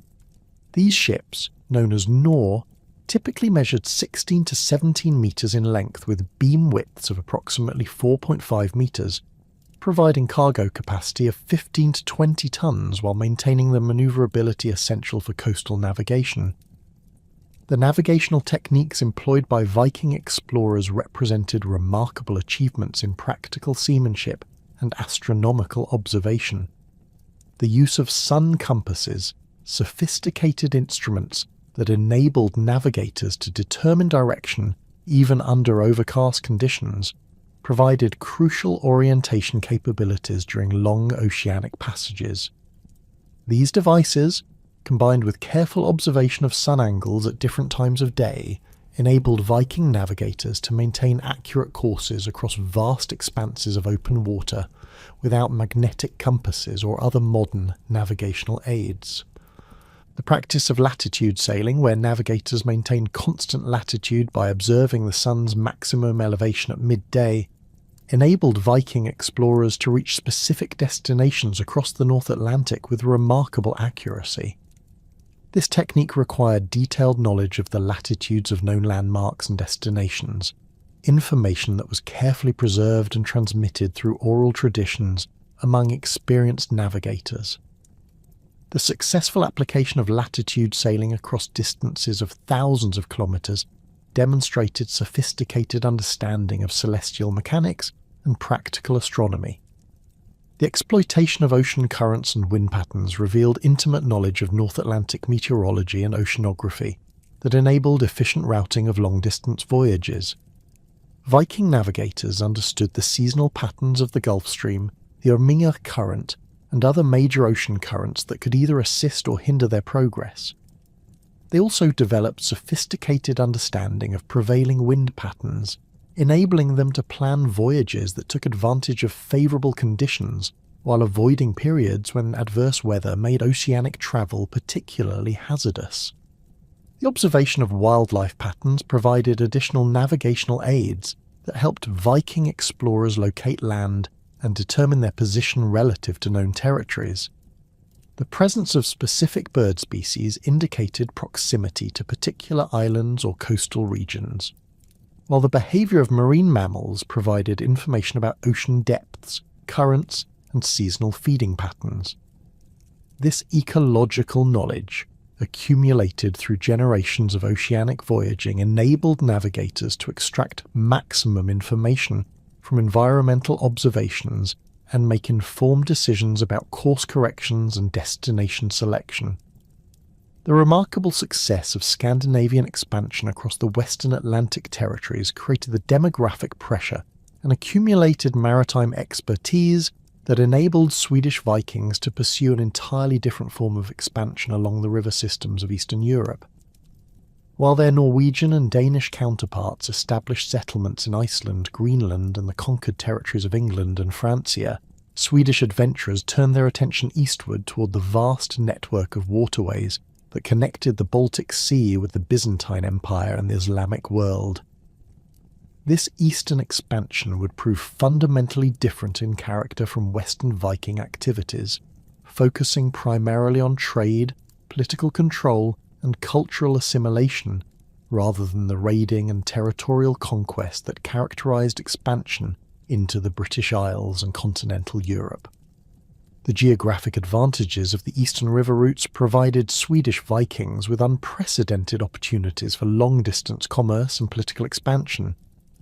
The Volga River system offered direct access from the Baltic to the Caspian Sea and the wealthy Islamic trading centres of Central Asia, while the Dnieper route connected Scandinavia with the Black Sea and the magnificent city of Constantinople.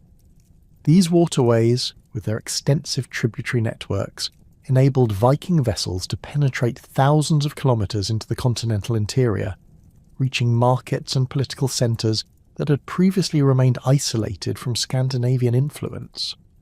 The initial Swedish penetration of these eastern territories occurred around 830 AD, when Scandinavian traders and warriors began establishing permanent bases at strategic locations along the major river systems. Archaeological evidence from sites like Staraya Ladoga reveals extensive Scandinavian presence by the mid-9th century, with workshops producing characteristic Nordic metalwork, weapons and jewellery alongside evidence of intensive trade in furs, amber and slaves. These early settlements served dual functions as commercial centres and military strongholds, enabling Swedish Vikings to control river traffic while providing secure bases for further expansion into Slavic territories. The legendary figure of Rurik emerged around 862 AD as the foundational leader of organised Swedish Viking expansion into the territories that would become the Kievan Rus.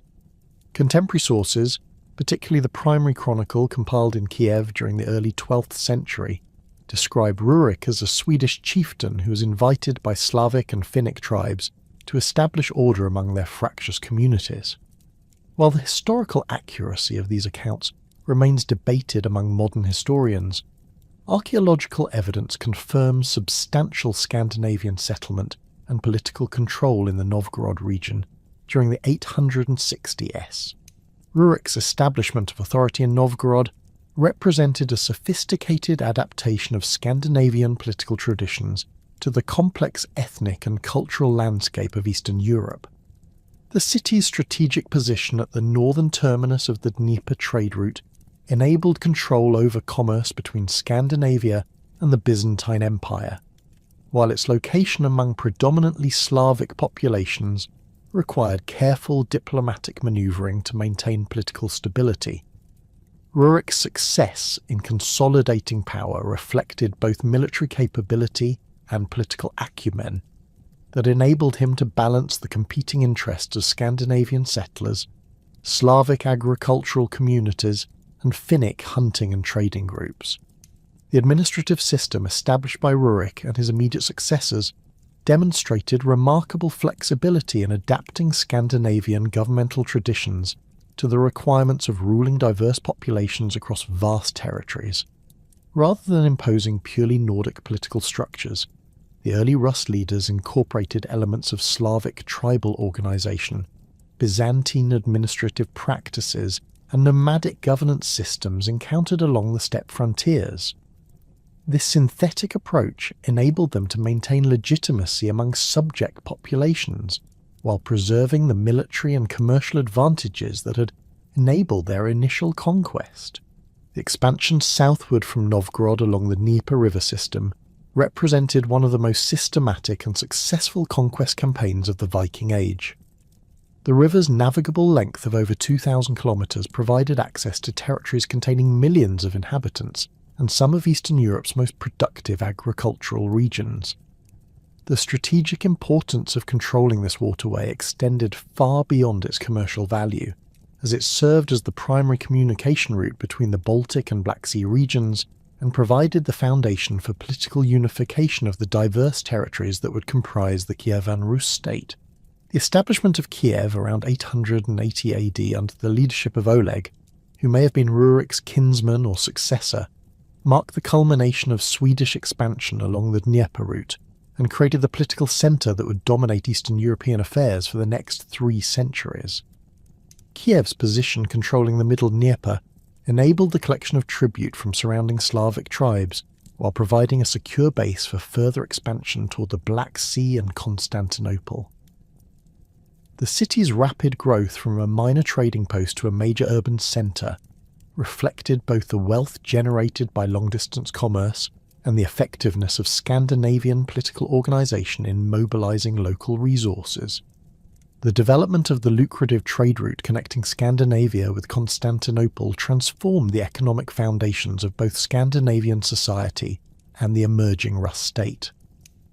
This commercial network, known to contemporary sources as the route from the Varangians to the Greeks, channeled an unprecedented flow of luxury goods northward, while providing Scandinavian merchants with access to the sophisticated markets of the Byzantine Empire.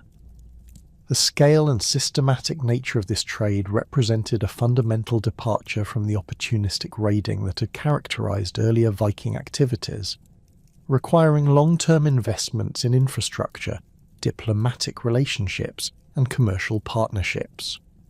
The northward flow of Byzantine goods along the Varangian route included silk textiles that commanded enormous prices in Scandinavian markets, where the technology for producing such fine fabrics remained unknown. Archaeological excavations at sites like Birka in Sweden reveal substantial quantities of silk fragments, often used as wrapping for precious objects or incorporated into high-status clothing and ceremonial regalia.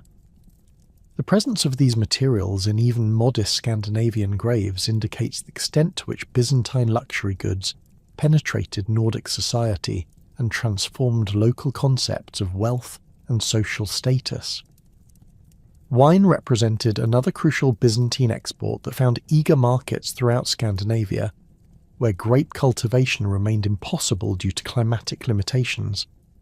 The transportation of wine across thousands of kilometers of river routes required sophisticated preservation techniques and specialized containers, typically large ceramic amphorae that have been discovered at archaeological sites throughout the Rus territories.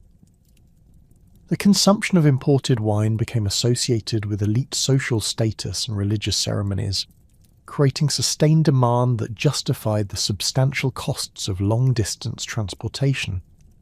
Precious metals, particularly silver, formed the foundation of the Varangian trade system and enabled the development of sophisticated monetary systems throughout Scandinavia and the Rus territories.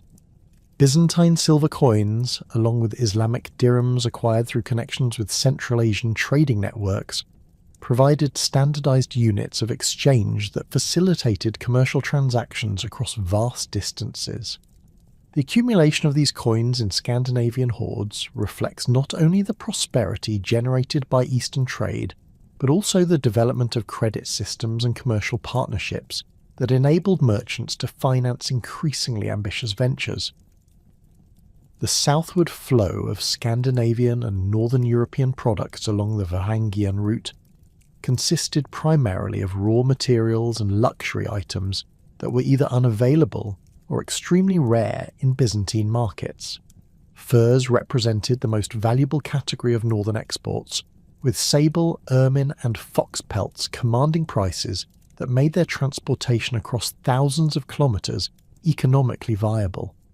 The systematic exploitation of fur-bearing animals across the vast forests of northern Russia required extensive networks of hunters and trappers, many of whom were Finnic and Slavic peoples who'd been incorporated into the Rus trading system through tribute relationships or commercial partnerships. Amber, harvested primarily from Baltic coastal regions, provided another crucial export commodity that found eager buyers throughout the Byzantine Empire and beyond. This fossilized resin, prized for its beauty and supposed magical properties, was fashioned into jewelry, religious objects, and decorative items that commanded high prices among wealthy Byzantine consumers. The amber trade required sophisticated processing techniques to transform raw materials into finished products suitable for luxury markets, leading to the development of specialized workshops in cities like Novgorod and Kiev. The slave trade represented perhaps the most profitable but morally problematic aspect of the Varangian commercial system. Scandinavian and Rus merchants systematically captured or purchased human beings from the diverse populations of Eastern Europe, transporting them southward for sale in Byzantine and Islamic markets. Contemporary sources describe extensive slave markets in Constantinople, where northern Europeans, particularly Slavic peoples, were sold for domestic service, military duty or skilled labour. The scale of this trade was enormous, with some estimates suggesting that hundreds of thousands of people were enslaved and transported southward during the peak centuries of Varangian commerce. The formation of the Varangian Guard in Byzantium represented one of the most remarkable developments in medieval military history, and demonstrated the extent to which Scandinavian warriors had become integrated into the political and military structures of the Byzantine Empire. This elite military unit, composed primarily of Scandinavian and Rus warriors, served as the personal bodyguard of Byzantine emperors and played crucial roles in imperial military campaigns throughout the 10th and 11th centuries. The Guard's formation reflected both the military reputation that Scandinavian warriors had earned through their campaigns across Europe, and the Byzantine Empire's need for loyal troops who remained outside the complex factional politics of Constantinople. The recruitment of Scandinavian warriors for Byzantine service began during the reign of Emperor Basil II in the late 10th century, when the empire faced simultaneous threats from Bulgarian rebels, Arab raiders, and internal political conspiracies. The emperor's decision to employ foreign mercenaries reflected both the military effectiveness of Scandinavian warriors and their political reliability as outsiders who had no connections to Byzantine aristocratic families or regional power bases. The substantial payments offered to Varangian warriors, including both regular salaries and shares of booty from successful campaigns, attracted thousands of Scandinavians to imperial service. The organisational structure of the Varangian Guard reflected both Byzantine military traditions and adaptations to the unique characteristics of Scandinavian warfare. The Guard was organised into units of approximately 100 warriors, each commanded by officers who maintained connections with Scandinavian homeland territories while serving imperial interests. This structure enabled the maintenance of Nordic military traditions and fighting techniques, while integrating Guard units into larger Byzantine army formations during major campaigns. The weapons and equipment employed by Varangian Guard members combined traditional Scandinavian arms with Byzantine military technology and represented some of the finest military equipment available during the medieval period. Guard members typically carried the characteristic two-handed axes that had made Viking warriors famous throughout Europe, but they also employed Byzantine swords, spears, and defensive equipment that reflected the empire's sophisticated metallurgical capabilities. The combination of Nordic fighting techniques with superior Byzantine equipment made the Varangian Guard one of the most formidable military units of its era. The Guard's role in imperial military campaigns extended far beyond simple bodyguard duties and included participation in major offensive operations throughout the Byzantine Empire's extensive territories. Varangian warriors participated in Basil II's systematic conquest of Bulgaria, demonstrating their effectiveness in both siege warfare and open battlefield operations. Their reputation for fierce loyalty and military competence made them valuable not only as fighters, but as symbols of imperial power and determination that could intimidate potential rebels and foreign enemies. The cultural and religious exchanges that occurred along the eastern trade routes produced some of the most significant transformations in medieval European civilization.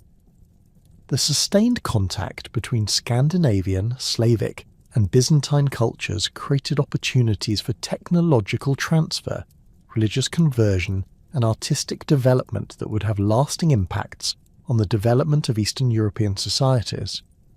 The Rus state that emerged from these interactions represented a unique synthesis of Nordic political traditions, Slavic agricultural practices, and Byzantine administrative and religious systems.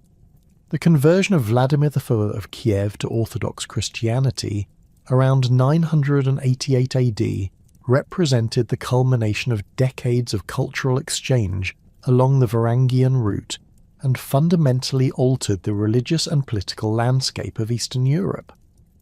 Vladimir's decision to adopt Christianity reflected both personal conviction and sophisticated political calculation, as alliance with the Byzantine Empire offered significant advantages in terms of trade relationships, military cooperation, and diplomatic support against common enemies.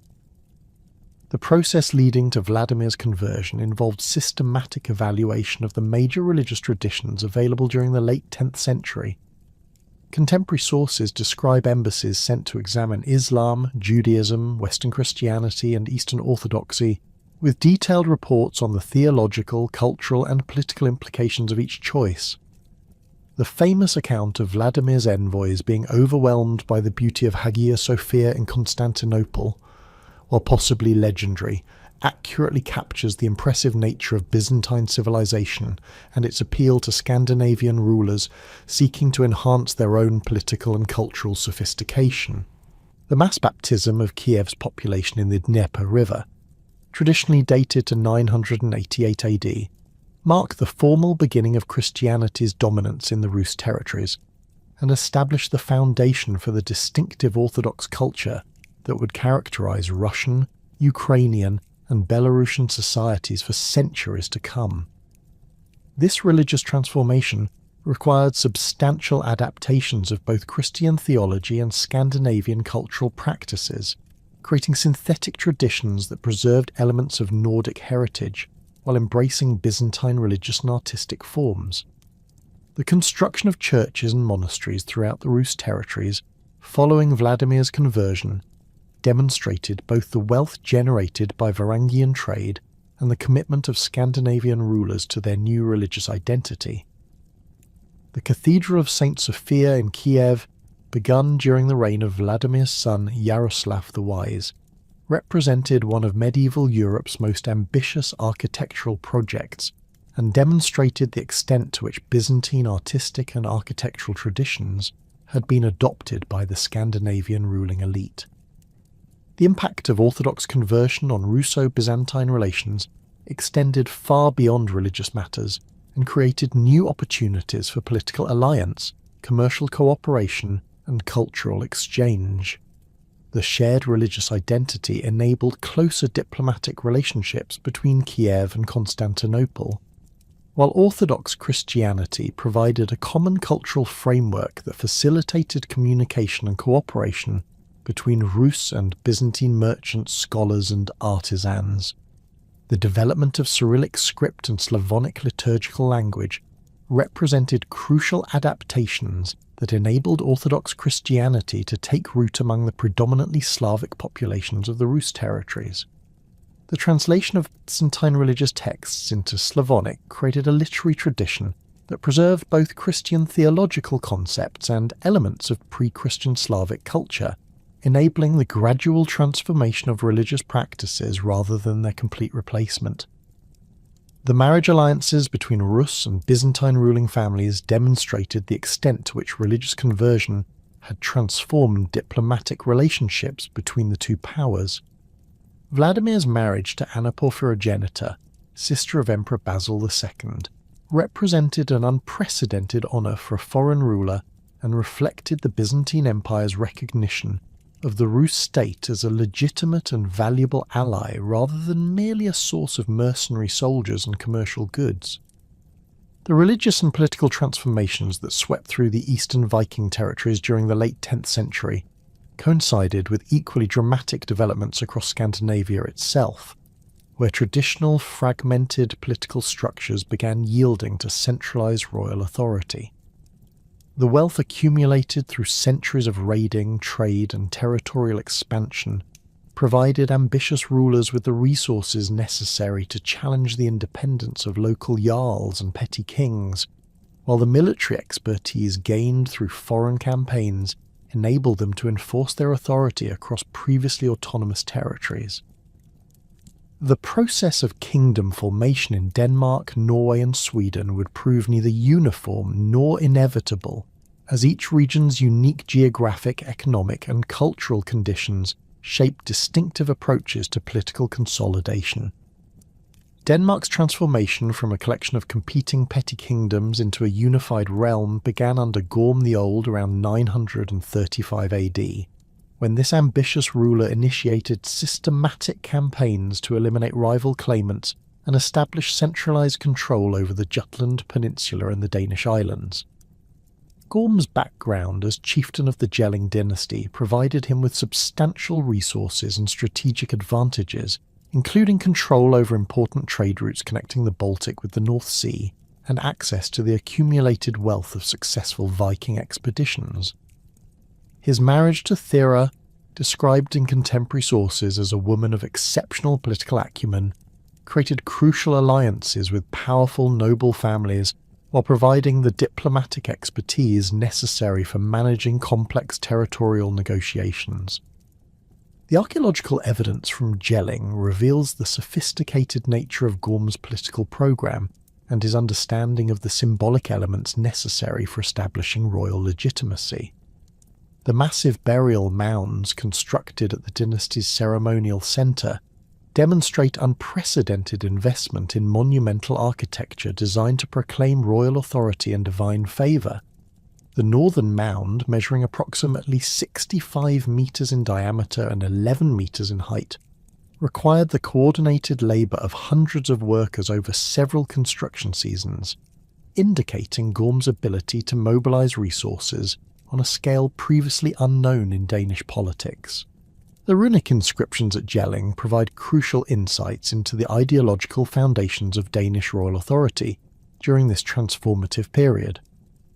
Gorm's runestone, erected to commemorate his wife Thyra, represents one of the earliest examples of Danish royal propaganda designed to communicate dynastic legitimacy to both elite audiences and common subjects.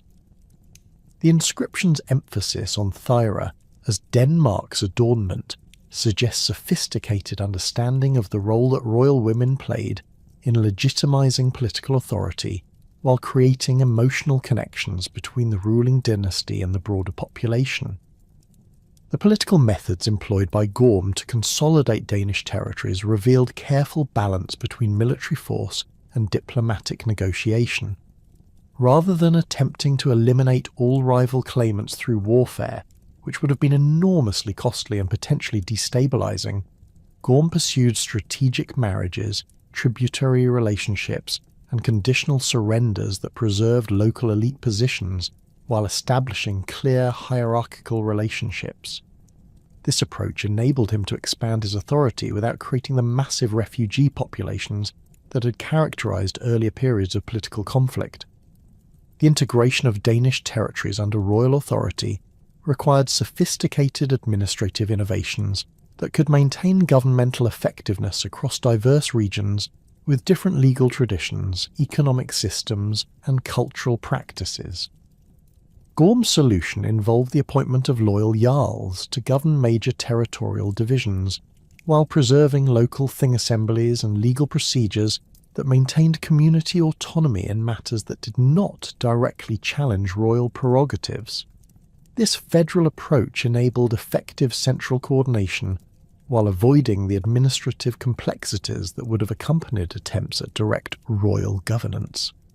Harald Bluetooth's accession around 958 AD marked the culmination of Danish political consolidation and the beginning of the kingdom's transformation into a major European power. Harald's background as Gorm's son provided him with inherited legitimacy and established administrative structures, but his personal achievements in expanding Danish territory and influence far exceeded his father's accomplishments. Contemporary sources describe Harald as a ruler of exceptional ambition and organisational capability, who understood both the opportunities and challenges facing Denmark during the mid-10th century. The famous Jelling stone erected by Harald Bluetooth represents one of medieval Europe's most significant royal monuments and demonstrates the sophisticated propaganda techniques employed by successful Viking Age rulers. The inscription's bold claim that Harald made the Danes Christian reflects both his personal conversion and his systematic efforts to transform Denmark's religious identity as part of broader political modernisation. The stone's artistic programme, which combines traditional Scandinavian animal motifs with Christian imagery, reveals careful attention to symbolic communication designed to appeal to both traditional and Christian audiences. Harald's conversion to Christianity around 960 AD represented a calculated political decision that reflected sophisticated understanding of Denmark's position within the broader European political system. The adoption of Christianity enabled diplomatic relationships with the Holy Roman Empire, England, and other Christian kingdoms while providing access to the administrative and technological advantages associated with Christian civilization.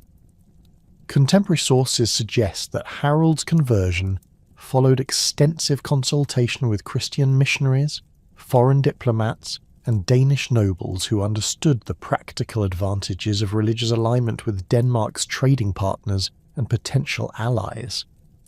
The introduction of Christianity into Danish society required careful management of religious transition to avoid alienating traditional supporters while satisfying Christian allies and trading partners.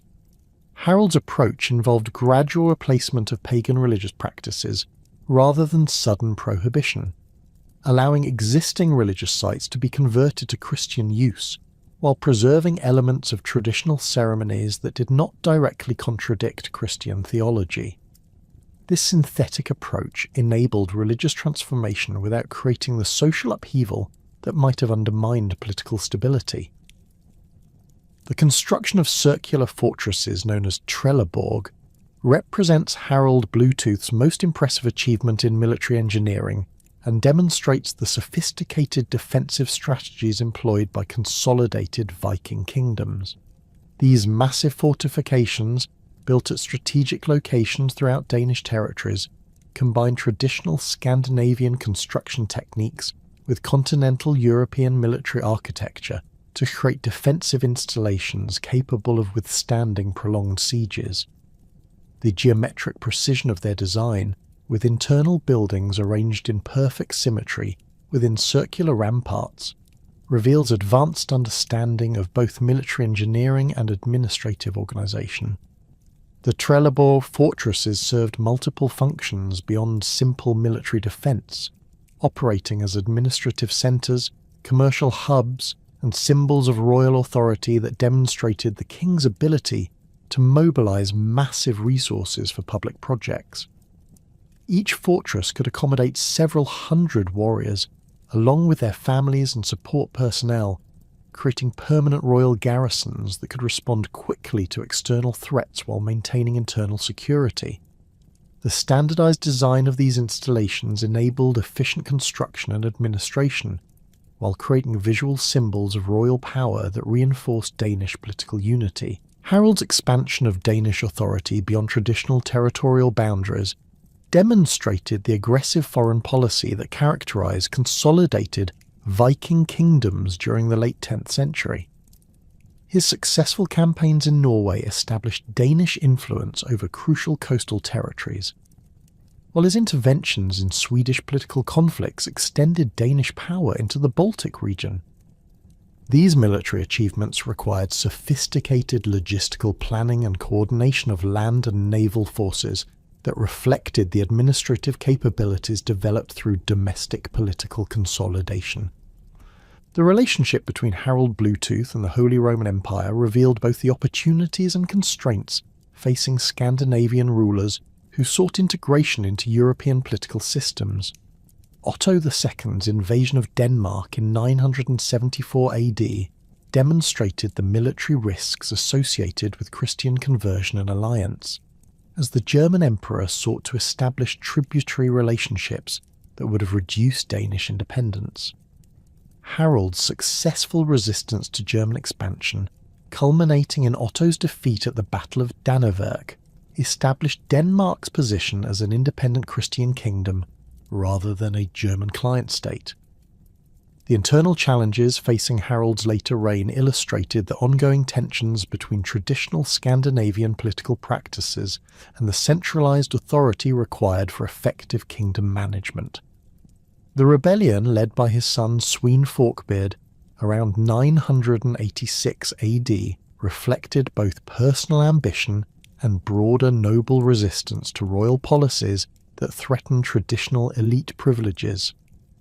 Contemporary sources suggest that the conflict involved disputes over taxation, military service obligations, and religious policies that had created resentment among powerful Danish families. Swene Forkbeard's eventual victory and Harold's death in 987 AD mark the transition to a new phase of Danish political development characterised by aggressive expansion and systematic conquest of neighbouring territories. Swene's background as a successful military commander provided him with strong support among Danish warriors, while his criticism of his father's Christian policies appealed to nobles who resented foreign religious influence. However, Swene's subsequent policies revealed sophisticated understanding of the practical advantages of Christianity and European diplomatic relationships. The Norwegian experience of political consolidation followed different patterns from Danish unification, reflecting the kingdom's challenging geography and the distinctive character of Norwegian political traditions.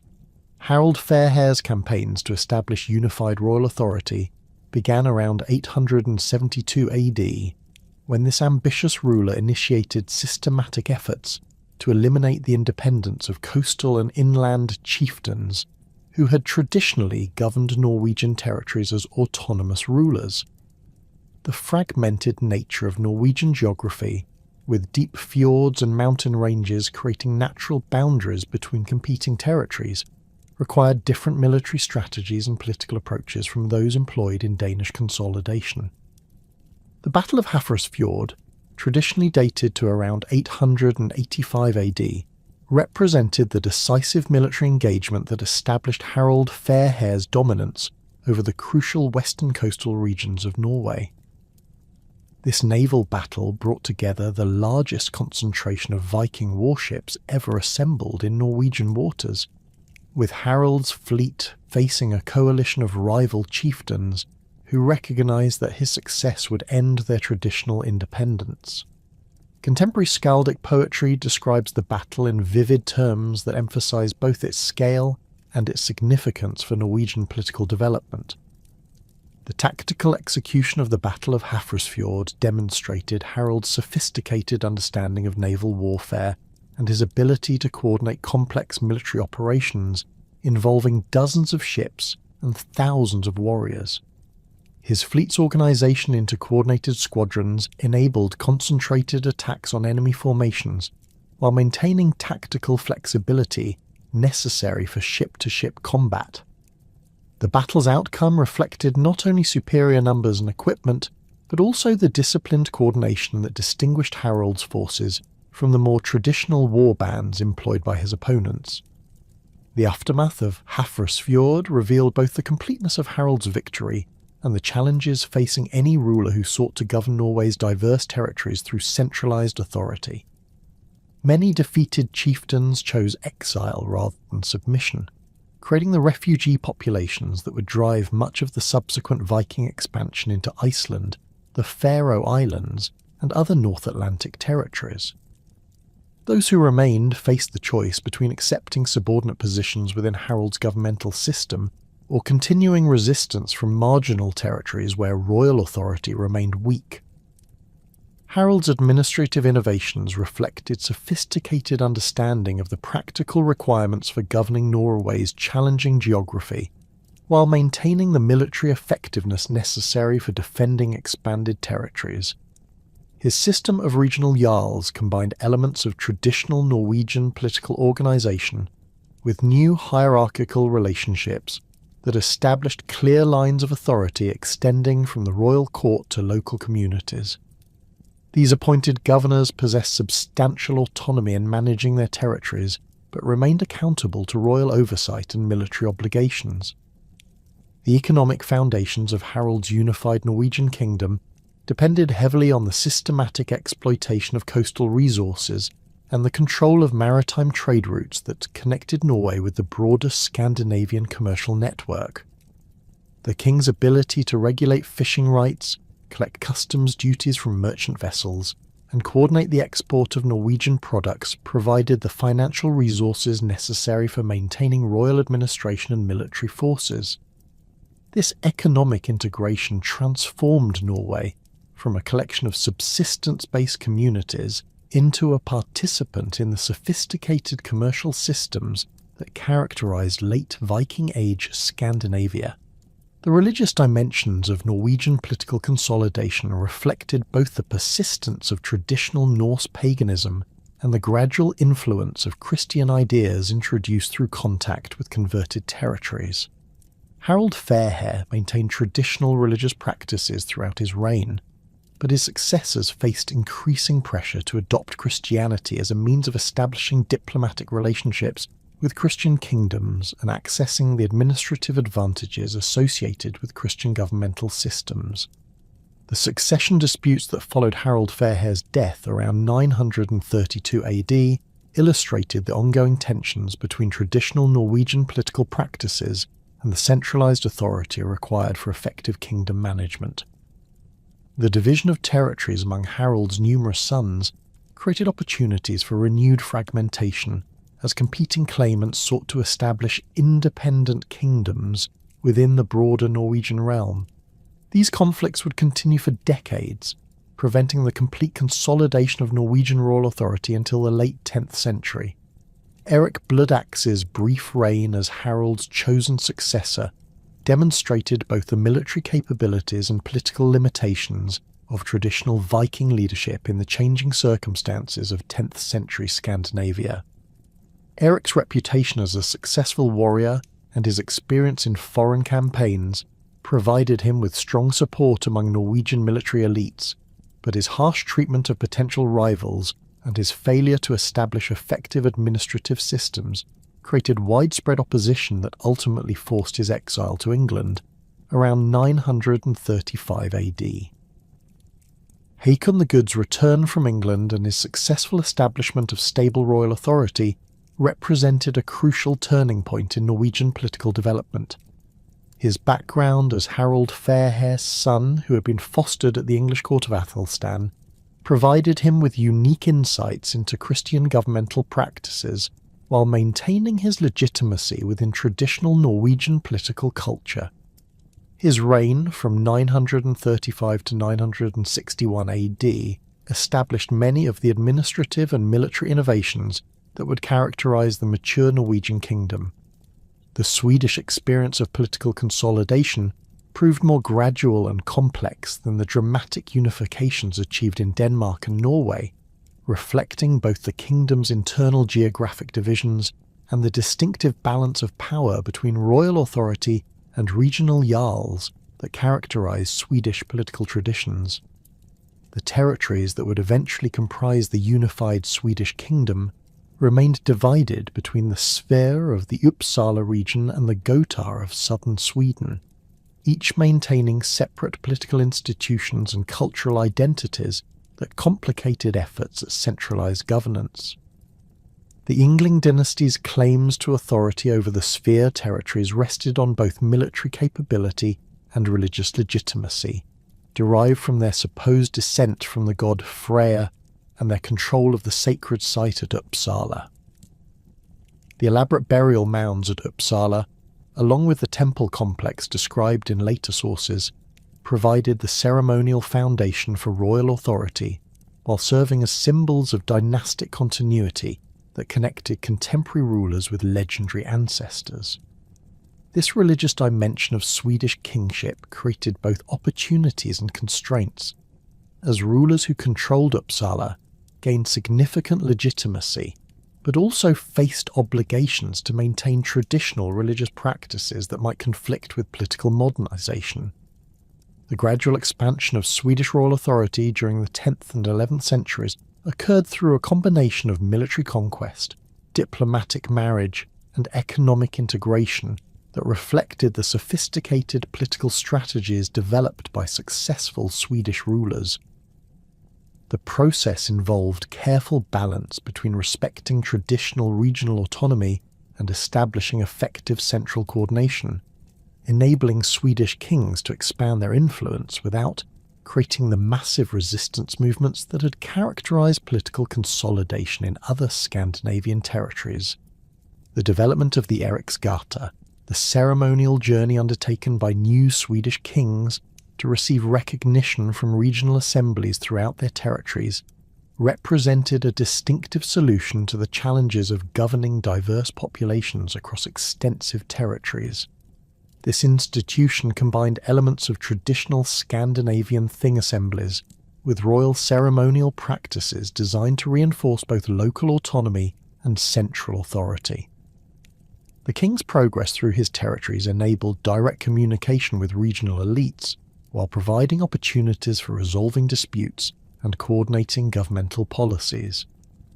The economic integration that accompanied Swedish political consolidation reflected the kingdom's strategic position, controlling crucial trade routes between the Baltic and the continental interior.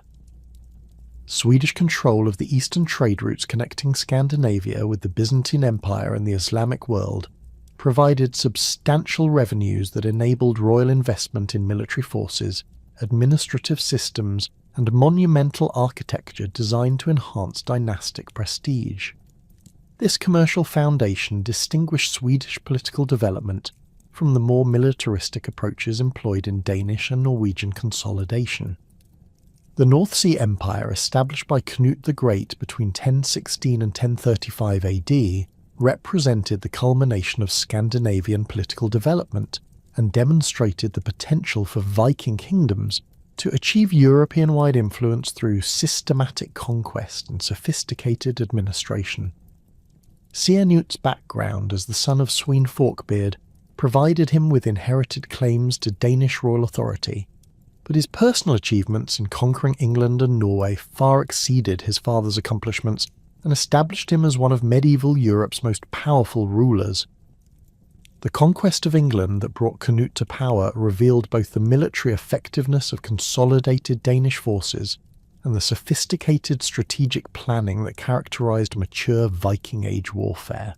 The systematic nature of Danish campaigns between 1013 and 1016 demonstrated careful coordination of land and naval forces, extensive intelligence gathering about English defensive capabilities, and diplomatic efforts to exploit internal English political divisions. Siernut's ultimate victory reflected not only military superiority, but also his ability to present himself as a legitimate alternative to the unpopular Ethelred the Unready. The administrative integration of England into Siernut's North Sea Empire required sophisticated adaptation of both Danish and English governmental traditions to create effective systems for governing diverse populations under unified royal authority.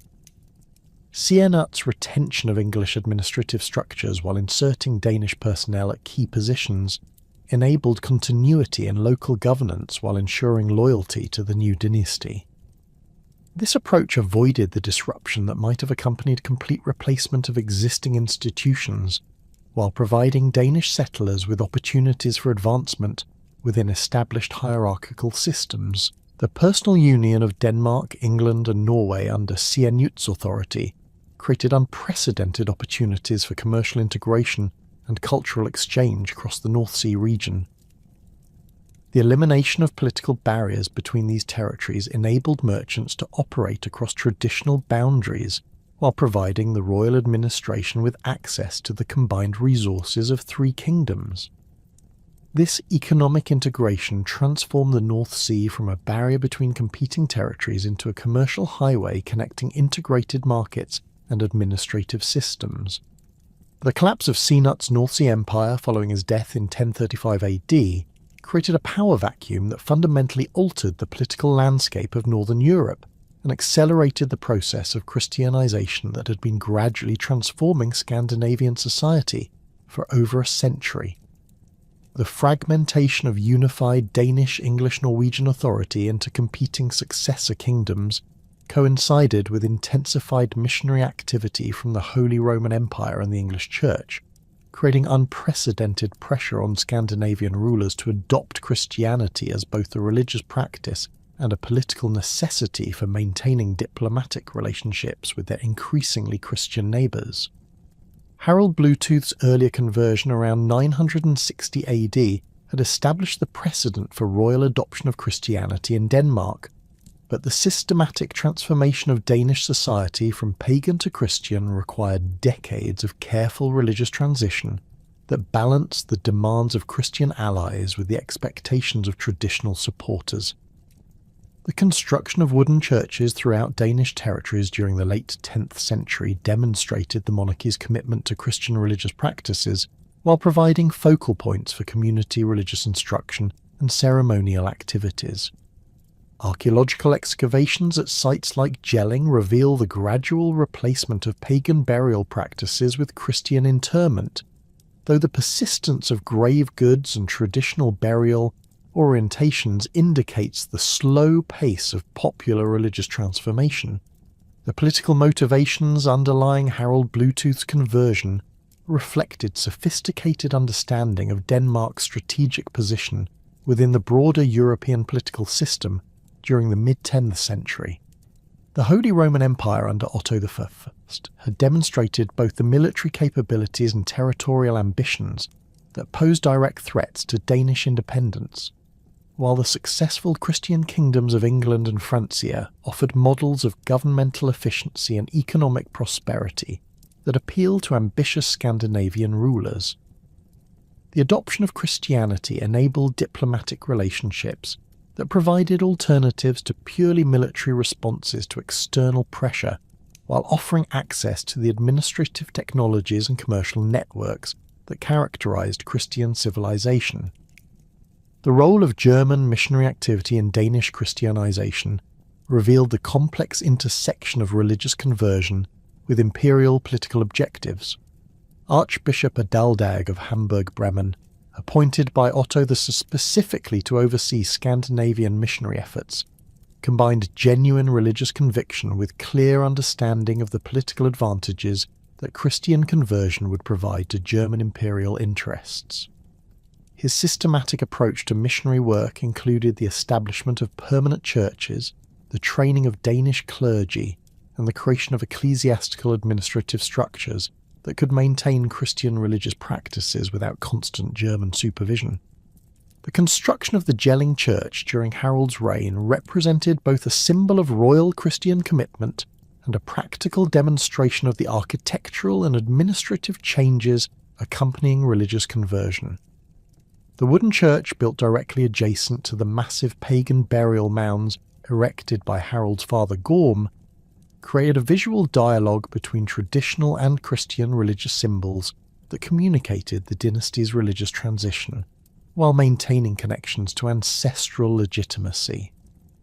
The church's modest size and simple construction reflected the early stages of Danish Christian development, but its strategic placement at the dynasty's ceremonial centre ensured maximum symbolic impact. The gradual transformation of Danish legal systems during the Christianization process revealed the practical challenges of integrating Christian moral principles with traditional Scandinavian legal practices. The introduction of Christian concepts of individual moral responsibility and divine judgment required modifications to legal procedures that had previously emphasized collective responsibility and compensation-based dispute resolution. The retention of thing assemblies and traditional judicial procedures enabled continuity in local governance, while incorporating Christian oaths and religious ceremonies that reinforced the sacred nature of legal proceedings. The conversion of Norway under Olaf Tryggvason marked a more dramatic and violent phase of Scandinavian Christianization that reflected both the personal conviction of the king and the political necessities facing Norwegian rulers during the late 10th century. Olaf's background as a Viking raider who had experienced Christian territories throughout Western Europe provided him with detailed knowledge of Christian governmental practices and military technologies, while his royal genealogy connecting him to Harald Fairhair established his legitimacy within traditional Norwegian political culture. His conversion to Christianity around 994 AD, reportedly following a vision during a naval battle, combined personal religious experience with calculated political decision-making that recognized the advantages of Christian alliance. The systematic nature of Olaf Tryggvason's Christianization campaigns throughout Norway demonstrated both his understanding of the organizational requirements for religious transformation and his willingness to employ force against resistant populations. Contemporary sources describe his destruction of pagan temples, the forced baptism of regional chieftains, and the execution of prominent opponents who refused Christian conversion.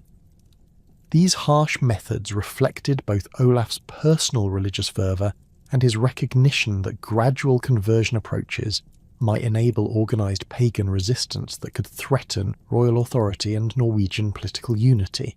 The establishment of the first Norwegian bishopric at Nidaros during Olaf's reign created the institutional foundation for permanent Christian religious administration, while demonstrating the king's commitment to integrating Norway into the broader European ecclesiastical system. The appointment of foreign clergy to oversee Norwegian Christian development reflected both the shortage of trained native priests and the political advantages of maintaining connections with established Christian kingdoms. These foreign bishops brought sophisticated theological training and administrative experience while serving as diplomatic representatives who could facilitate Norwegian integration into European political networks. The resistance encountered by Olaf Tryggvason's Christianization efforts reveal the deep cultural attachments to traditional Norse religious practices and the political challenges facing rulers who attempted rapid religious transformation. The rebellion led by the powerful Jarls Erik and Svein, culminating in Olaf's defeat and death at the Battle of Svolder in 1000 AD, demonstrated that forcible conversion could create dangerous opposition coalitions that threatened royal survival. The battle itself, fought between massive fleets in the Baltic Sea, represented one of the largest naval engagements of the Viking Age and illustrated the military resources that could be mobilized by opponents of Christian conversion. The accession of Olaf II Haraldsson around 1015 AD marked the resumption of systematic Christianization efforts in Norway under a ruler who combined military effectiveness with sophisticated understanding of the administrative requirements for successful religious transformation. Olaf's background included extensive experience in English and Frankish territories, where he had observed the practical benefits of Christian governmental systems, while his military reputation established through successful campaigns against Danish and Swedish forces provided him with the credibility necessary for challenging traditional religious practices. The methods employed by Olaf II Haraldsson for promoting Christian conversion reflected lessons learned from his predecessors' failures and demonstrated more sophisticated approaches to religious transformation. Rather than relying primarily on force and intimidation, Olaf combined military pressure with positive incentives, including legal privileges for Christian converts, economic advantages for communities that adopted Christian practices, and the integration of traditional Norwegian political institutions with Christian ceremonial elements. This balanced approach enabled more effective religious transformation, while reducing the organised resistance that had characterised earlier conversion efforts. The legal innovations introduced during Olaf II's reign revealed the systematic nature of his approach to Christian governmental development and his understanding of the administrative changes required for effective religious integration. The Gulating law and other legal codes promulgated during this period incorporated Christian moral principles while preserving traditional Norwegian legal procedures, creating synthetic legal systems that maintained social stability while promoting Christian behavioural standards. These legal reforms addressed issues including marriage practices, inheritance rights, and commercial regulations that reflected Christian theological principles while respecting established Norwegian social customs. The establishment of stone churches throughout Norway during Olaf II's reign demonstrated both the economic prosperity generated by successful royal administration and the permanent commitment to Christian religious practices. These substantial architectural projects required skilled craftsmen, imported materials, and sustained financial investment that indicated the monarchy's confidence in the stability of Christian conversion.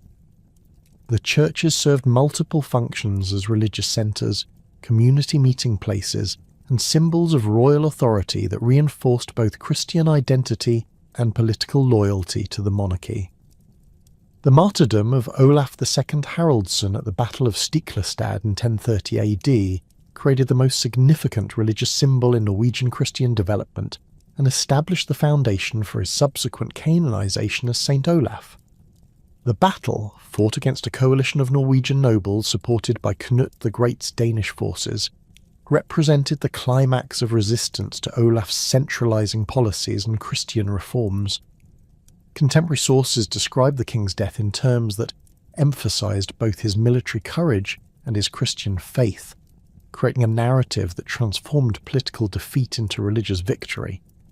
The posthumous cult of St. Olaf demonstrated the successful integration of Christian religious practices with Norwegian political identity and provided a powerful symbol for national unity that transcended regional and social divisions. The miracles reportedly associated with Olaf's tomb at Nidaros attracted pilgrims from throughout Scandinavia and northern Europe, while his canonization by the Catholic Church in 1031 AD provided international recognition of Norwegian Christian development. The annual celebration of St. Olaf's feast day became a central element of Norwegian Christian culture and reinforced the connection between Christian faith and Norwegian political independence.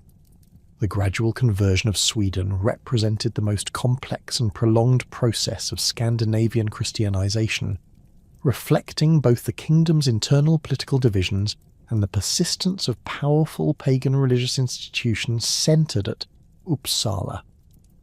The Swedish approach to Christian conversion differed significantly from the dramatic royal initiatives that had characterized Danish and Norwegian Christianization, instead following patterns of gradual religious change that preserved traditional political structures while slowly incorporating Christian elements into existing religious and governmental practices. Olaf Skotkonung's conversion to Christianity around 1000 AD marked the beginning of official Swedish Christian development, though the king's limited authority over the powerful regional jarls and the continued importance of the Uppsala temple complex constrained his ability to implement systematic religious transformation. Olaf's background included extensive contact with Christian territories through military campaigns and diplomatic relationships, while his marriage alliances with Christian royal families provided both personal exposure to Christian practices and political incentives for religious conversion. The resistance to Christian conversion centered at Uppsala revealed the continued vitality of traditional Norse religious practices and the sophisticated organizational structures that supported pagan religious activities.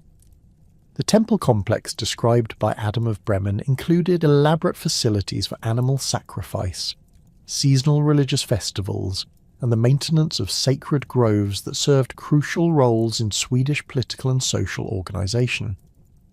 The destruction of these facilities would have required confronting powerful religious and political interests that possessed both the motivation and resources for effective resistance.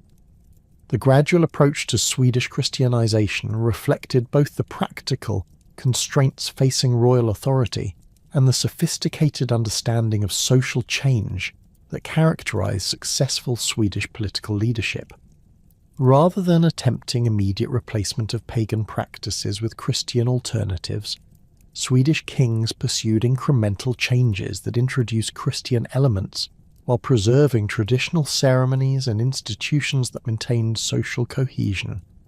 This evolutionary approach enabled religious transformation without creating the political upheavals that had characterized more aggressive conversion campaigns in neighboring territories.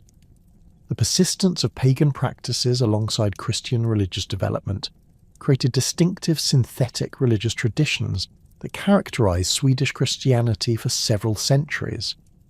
Archaeological evidence from sites throughout Sweden reveals the continued deposition of traditional grave goods in Christian burial contexts, the maintenance of sacred sites that combined Christian and pagan elements, and the preservation of seasonal festivals that incorporated both Christian and traditional ceremonial practices. These hybrid traditions enabled religious transformation while maintaining cultural continuity that preserved Swedish social stability. The impact of Christianization on Viking culture extended far beyond religious practices to encompass fundamental changes in legal systems, artistic expression, and social organisation that transformed the foundations of Scandinavian civilization. The introduction of Christian concepts of individual moral responsibility and divine judgment required modifications to legal procedures that had previously emphasized collective responsibility and compensation-based dispute resolution. The development of written legal codes based on Christian moral principles created standardized judicial procedures that could be applied consistently across diverse territories while maintaining local administrative autonomy. The transformation of burial practices provided the most visible evidence of Christian cultural influence and demonstrated the gradual replacement of traditional Norse religious concepts with Christian theological principles. The abandonment of ship burials, weapon deposits, and elaborate grave goods reflected Christian teachings about the afterlife and the proper treatment of human remains.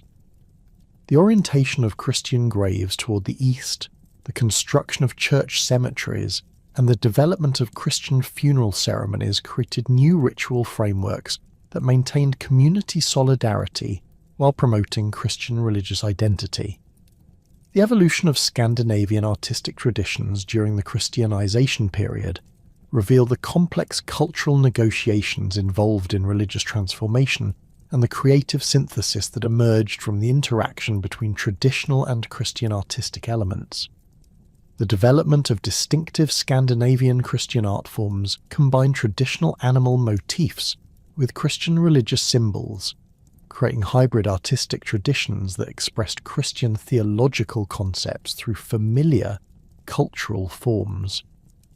The decoration of stone churches with traditional interlace patterns and animal figures demonstrated the preservation of Scandinavian artistic identity within Christian religious contexts. The gradual decline of traditional raiding activities reflected both the political consolidation that reduced opportunities for profitable raids and the Christian moral principles that discouraged aggressive warfare against fellow Christians. The establishment of stable kingdoms with effective defensive capabilities made traditional Viking raids increasingly difficult and dangerous, while the development of commercial networks provided alternative sources of wealth that did not require military violence. The transformation of former raiders into merchants, administrators, and settled farmers represented fundamental changes in Scandinavian economic and social organisation that accompanied political and religious development. The development of Christian educational institutions throughout Scandinavia created new opportunities for intellectual development and cultural exchange that enhanced the sophistication of Scandinavian civilization. The establishment of cathedral schools, the training of native clergy, and the introduction of Latin literacy provided Scandinavian societies with access to the accumulated knowledge of Christian Europe, while creating institutional frameworks for preserving and developing indigenous cultural traditions. The synthesis of Christian learning with traditional Scandinavian oral culture produced distinctive intellectual achievements, including the preservation of Norse mythology and the development of historical writing that would influence European culture for centuries. The transformation of Scandinavian kingdoms into Christian monarchies during the early 11th century coincided with a renewed phase of aggressive expansion that would mark both the zenith and the conclusion of the Viking Age. While the previous century had witnessed the gradual consolidation of royal power and the systematic conversion to Christianity, the period from 1000 to 1066 AD saw ambitious rulers leveraging these newly centralized resources for campaigns of unprecedented scale and sophistication. The wealth accumulated through decades of tribute extraction, combined with the administrative capabilities developed through kingdom formation, enabled Scandinavian monarchs to pursue territorial ambitions that far exceeded the opportunistic raiding of earlier generations. Sweden Forkbeard's systematic conquest of England, beginning in 1013 AD, represented the culmination of Danish strategic planning that had been developing for over 2 decades. Unlike the seasonal raids that had characterized earlier Viking attacks on English territories, Sweden's campaign involved the coordinated deployment of multiple fleets carrying thousands of warriors in a sustained effort to overthrow the Anglo-Saxon monarchy and establish permanent Danish rule. The Danish king's background included extensive experience in both continental European warfare and the administrative challenges of governing diverse populations, providing him with the expertise necessary for transforming military conquest into stable political control. The strategic approach employed by Sweden revealed sophisticated intelligence gathering and diplomatic preparation that distinguished his campaign from earlier Viking expeditions. Danish agents had spent years cultivating relationships with disaffected English nobles who resented Ethelred the Unready's harsh taxation policies and ineffective military leadership. The systematic nature of Danish political preparation included promises of administrative positions for English collaborators, guarantees of property rights for cooperative landowners, and carefully negotiated agreements with regional bishops who possessed crucial influence over local populations. The initial Danish landings in 1013 occurred simultaneously at multiple locations along the English coast, demonstrating logistical coordination that required months of advanced planning and substantial investment in ships, equipment and provisions.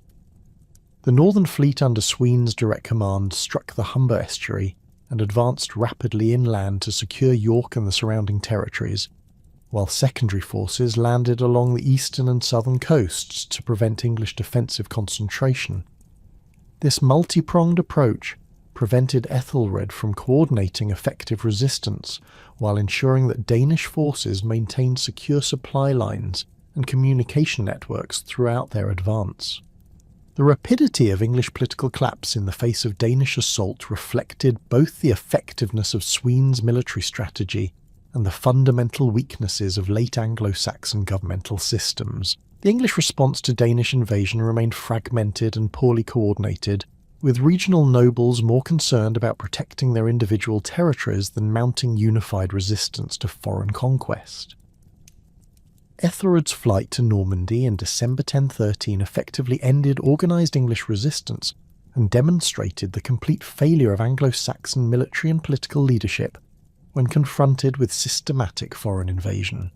Sweyn's death in February 1014, just months after his triumph, created a succession crisis that revealed both the strengths and limitations of Danish royal authority in conquered territories.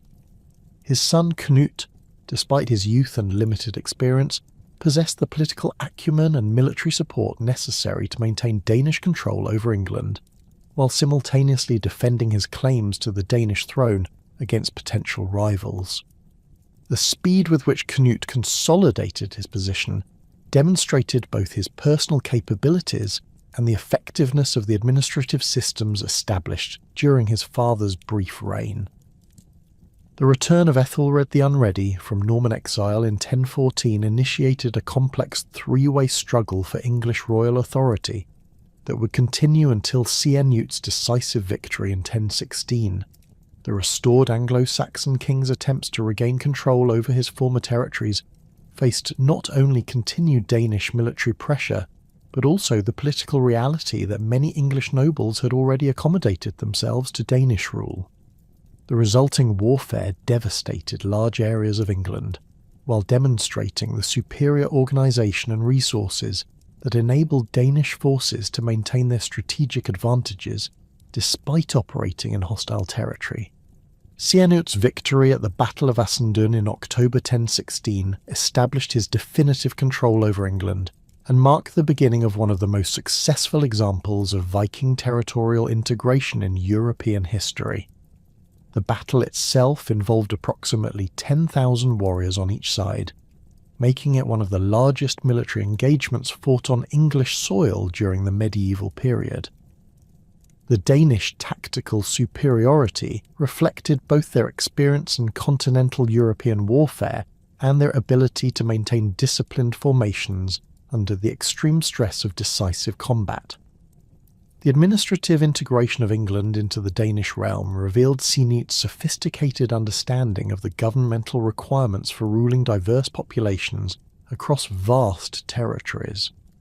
Rather than attempting to impose purely Danish political structures, Canute retained existing English administrative systems while inserting Danish personnel at crucial positions that ensured loyalty to the new dynasty. This approach enabled continuity in local governance while providing Danish settlers with opportunities for advancement within established hierarchical systems. The legal innovations introduced during Sianute's English reign demonstrated his commitment to creating synthetic governmental systems that combine the most effective elements of both Danish and English traditions. The legal code promulgated during this period addressed issues including taxation procedures, military service obligations, and commercial regulations that reflected both Danish royal prerogatives and English customary practices. These legal reforms created standardized administrative procedures that could be applied consistently across diverse territories while maintaining local autonomy in matters that did not directly challenge royal authority. The establishment of Danish settlements throughout England followed systematic patterns that reflected careful planning for long-term occupation rather than temporary military presence. Archaeological evidence from sites like York, Lincoln and Norwich reveals extensive Danish residential areas with characteristic Scandinavian architectural features, craft workshops, and burial practices that indicate permanent settlement by substantial Danish populations. These settlements served dual functions as military strongholds and commercial centres, enabling Danish forces to maintain control over surrounding territories while developing the economic networks necessary for sustained prosperity. The integration of Danish and English military systems created hybrid forces that combined the traditional effectiveness of Scandinavian warriors with the defensive capabilities and local knowledge of English troops. Sianute's household guard included both Danish veterans of his father's campaigns and English nobles who had demonstrated loyalty to the new dynasty. This mixed composition enabled effective military administration while creating bonds of mutual interest that strengthened political stability throughout the realm. The economic policies implemented during Sianute's reign revealed his understanding of the commercial foundations necessary for maintaining royal authority across extensive territories. The standardization of currency systems, the regulation of merchant activities, and the systematic collection of taxes created revenue streams that enabled substantial investment in military forces, administrative personnel, and public works projects. The prosperity generated by these policies attracted additional Danish settlers while providing English subjects with tangible benefits from foreign rule that encouraged political cooperation. The expansion of Danish authority to include Norway represented Sianute's most ambitious territorial acquisition and demonstrated the extent to which successful Viking rulers could leverage their accumulated resources for further conquest. The Norwegian campaign, launched in 1028 following years of diplomatic preparation, involved coordination between Danish naval forces and Norwegian nobles, who opposed Olaf II Haraldsson's centralizing policies. The success of this venture established Canute as ruler of a North Sea empire that included Denmark, England, and Norway, creating unprecedented opportunities for commercial integration and cultural exchange. The administrative challenges of governing three distinct kingdoms simultaneously required innovative approaches to royal authority that balanced central coordination with regional autonomy. Sianute's solution involved the appointment of trusted jarls to govern individual kingdoms while maintaining personal oversight through regular visits and the deployment of royal representatives who could ensure compliance with imperial policies. This federal approach enabled effective governance across vast territories while preserving the distinctive legal and cultural traditions that maintained local legitimacy. The death of Canute in 1035 created a succession crisis that revealed both the achievements and limitations of personal monarchy in maintaining political unity across diverse territories. The fragmentation of the North Sea Empire among competing claimants demonstrated that even the most successful Viking rulers remained dependent on personal relationships and military force, rather than institutional structures that could survive dynastic transitions. The The rapid collapse of unified Danish, English, Norwegian authority illustrated the fundamental challenges facing medieval monarchs who attempted to govern multiple kingdoms through personal rule alone. Harald Hardrada's emergence as the last great Viking leader represented both continuity with traditional Scandinavian military culture and adaptation to the changing political circumstances of mid-11th century Europe. His background included extensive experience as a Varangian Guard commander in Byzantine service, where he had acquired sophisticated knowledge of siege warfare, cavalry tactics, and the administrative systems that enabled effective governance of diverse populations. This international experience provided him with military expertise and political understanding that distinguished him from earlier Viking leaders who had operated primarily within Scandinavian cultural contexts. The wealth accumulated during Harald's Byzantine service enabled him to finance military campaigns on a scale that rivaled the greatest expeditions of the Viking Age. Contemporary sources describe his accumulated treasure in terms that suggest resources comparable to those of major European kingdoms, providing him with the financial foundation necessary for recruiting large military forces and maintaining them during extended campaigns.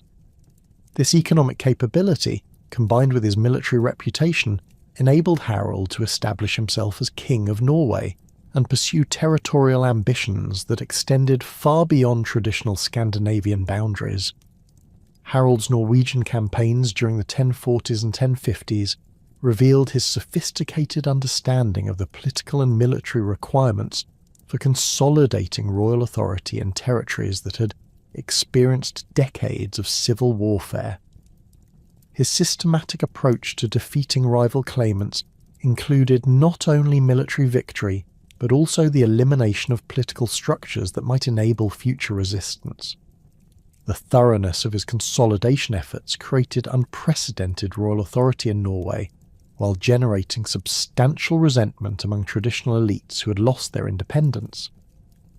The decision to invade England in 1066 reflected Harold's assessment that the succession crisis following Edward the Confessor's death provided optimal conditions for Scandinavian intervention in English affairs. His alliance with Tostig Godwinson, the exiled brother of Harold Godwinson, provided both local knowledge of English political conditions and a legitimate pretext for invasion based on disputed inheritance claims. The systematic nature of Harold's invasion preparations included diplomatic negotiations with potential English allies, intelligence gathering about defensive preparations, and logistical planning for maintaining large military forces in foreign territory. The Norwegian invasion fleet that crossed the North Sea in September 1066 represented one of the largest Viking expeditions ever assembled, with contemporary sources describing 300 ships carrying approximately 15,000 warriors.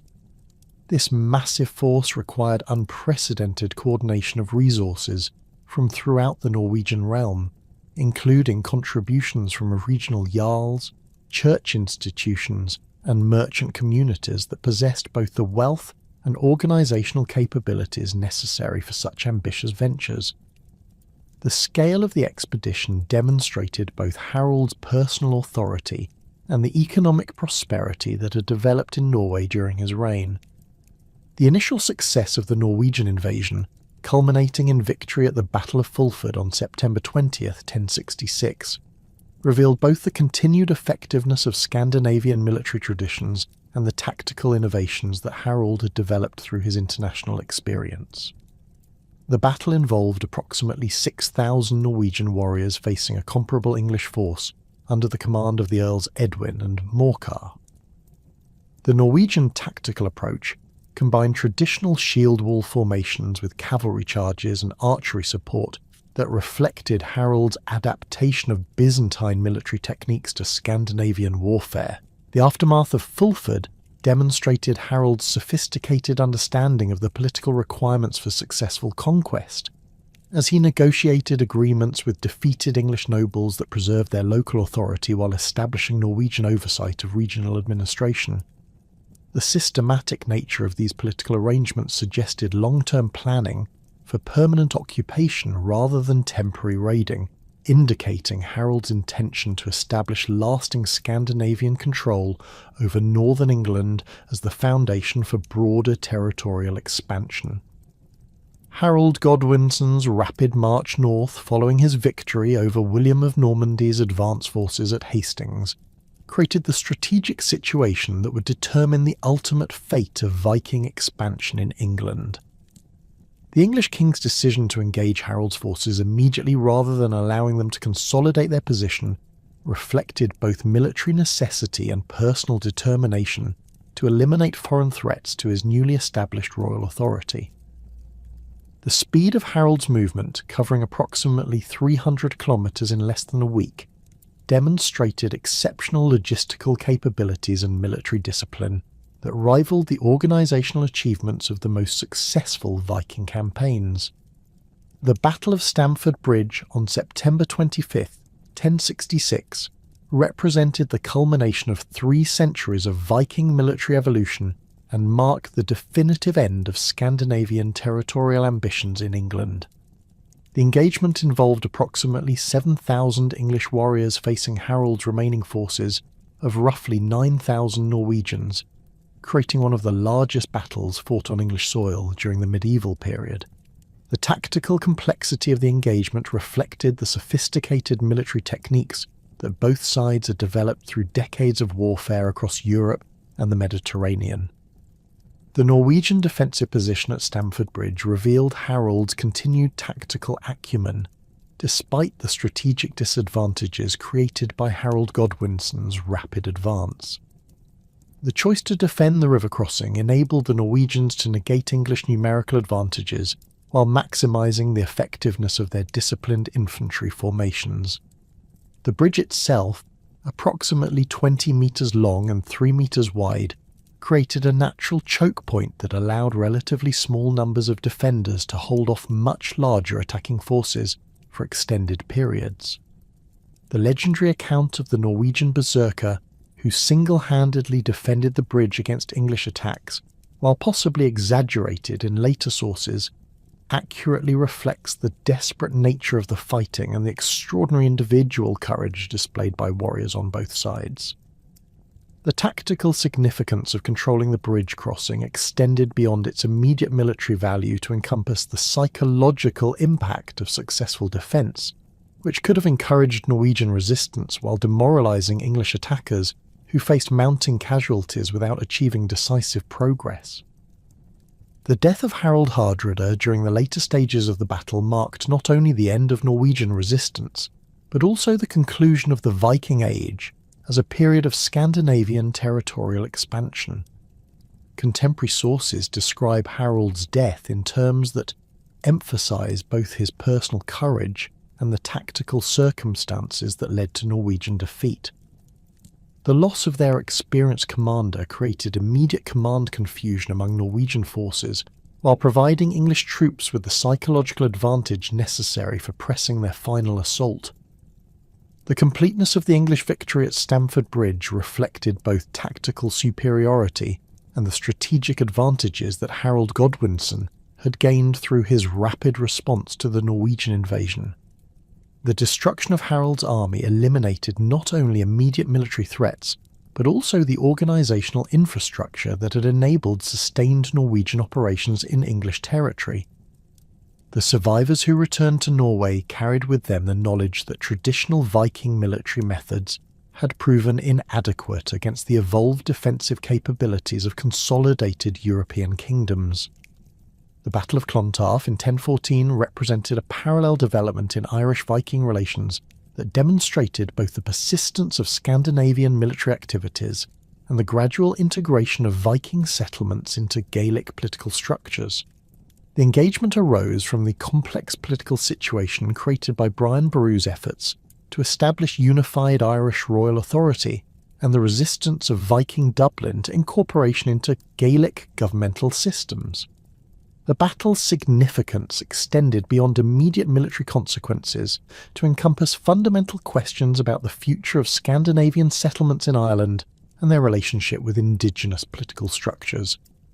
The forces assembled for Clontarf included not only Irish and Viking warriors, but also contingents from Scotland, Wales, and the Isle of Man, creating an international conflict that reflected the interconnected nature of Celtic and Scandinavian political networks throughout the Irish Sea region.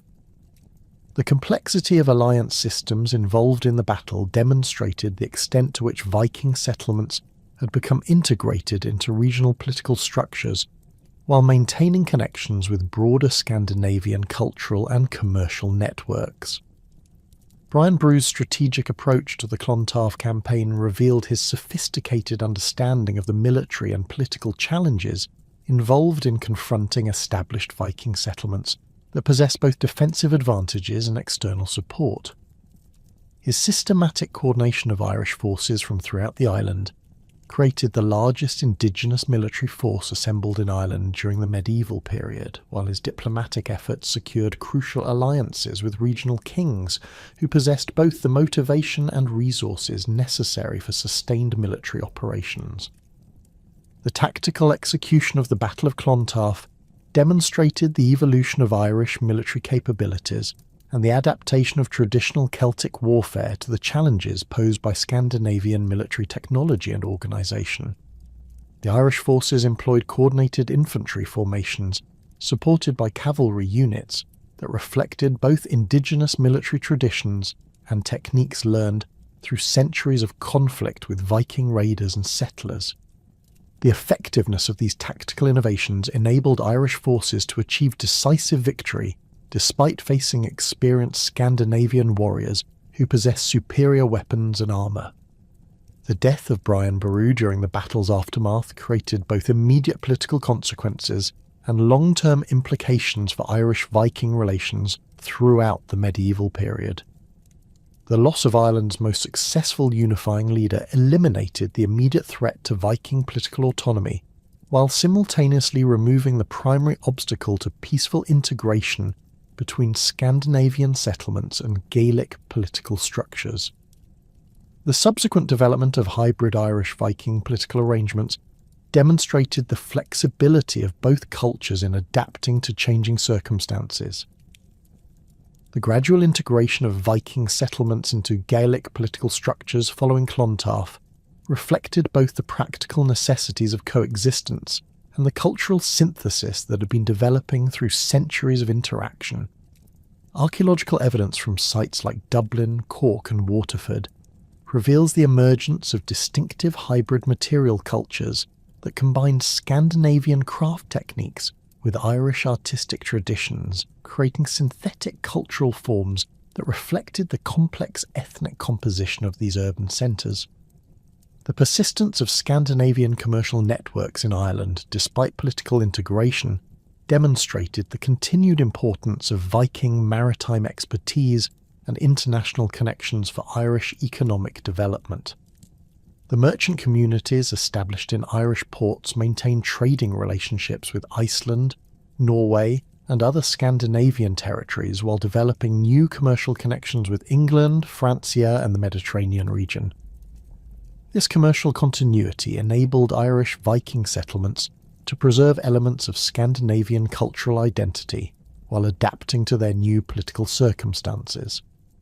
The final Scandinavian expeditions to the Mediterranean during the mid-11th century represented both the persistence of traditional Viking adventurism and the adaptation of Scandinavian military expertise to the changing political circumstances of southern Europe. These ventures, organised primarily by Norwegian and Danish nobles who possessed the resources and experience necessary for long-distance campaigns, demonstrated the continued appeal of Mediterranean wealth and the ongoing effectiveness of Scandinavian military techniques in appropriate circumstances. The expedition led by Harald Hardrada to Sicily around 1040 revealed both the opportunities and limitations facing Scandinavian adventurers in the increasingly complex political environment of the medieval Mediterranean. The campaign involved coordination with Norman forces who were simultaneously establishing their own territorial claims in southern Italy, creating temporary alliances that combined Scandinavian naval capabilities with Norman cavalry techniques and siege expertise. The success of these joint operations demonstrated the continued relevance of Viking military skills while illustrating the advantages of cooperation with other European military traditions. The gradual transition from Viking Age practices to medieval European norms occurred through complex processes of cultural adaptation and political integration that varied significantly across different regions and circumstances. The preservation of Scandinavian legal traditions, artistic forms, and social practices within Christian governmental frameworks created hybrid cultures that maintained elements of Viking heritage while adapting to the requirements of medieval European political systems. This synthetic development enabled former Viking territories to participate fully in European civilization, while preserving distinctive cultural identities that would influence regional development for centuries. The transformation of former Viking warriors into medieval knights, merchants and administrators represented fundamental changes in Scandinavian social organisation that accompanied political consolidation and religious conversion. The institutional frameworks developed during this transition period, including feudal land tenure systems, ecclesiastical administrative structures, and commercial guilds, provided alternative avenues for social advancement and economic prosperity that reduced the appeal of traditional raiding activities while channeling Scandinavian energy and expertise toward constructive purposes. The death of Harald Hardrada at Stamford Bridge marked more than the end of a single ambitious campaign. It signalled the conclusion of an era that had fundamentally transformed the political, economic, and cultural landscape of medieval Europe. The half-century following 1050 AD witnessed the systematic transformation of Scandinavian societies from the warrior cultures that had terrorised and conquered vast territories into medieval European kingdoms that embraced feudal institutions, centralised monarchies, and Christian civilization. This metamorphosis occurred not through sudden abandonment of Viking traditions, but through gradual adaptation that preserved elements of Scandinavian heritage, while integrating new governmental, religious and social structures. The consolidation of royal power in Denmark under Svein Estridsson represented the most systematic example of this transformation, as the Danish king leveraged the accumulated wealth and administrative expertise of previous generations to create governmental institutions that could effectively govern diverse populations across extensive territories. Swein's approach to kingdom building differed significantly from the personal rule that had characterized earlier Viking leaders, emphasizing the development of permanent administrative structures that could survive dynastic transitions while maintaining effective governance over regional populations with distinct legal traditions and cultural practices. The establishment of feudal land tenure systems throughout Denmark during Swein's reign created new relationships between royal authority and local elites that replaced the traditional warband loyalties with territorial obligations based on agricultural productivity and military service.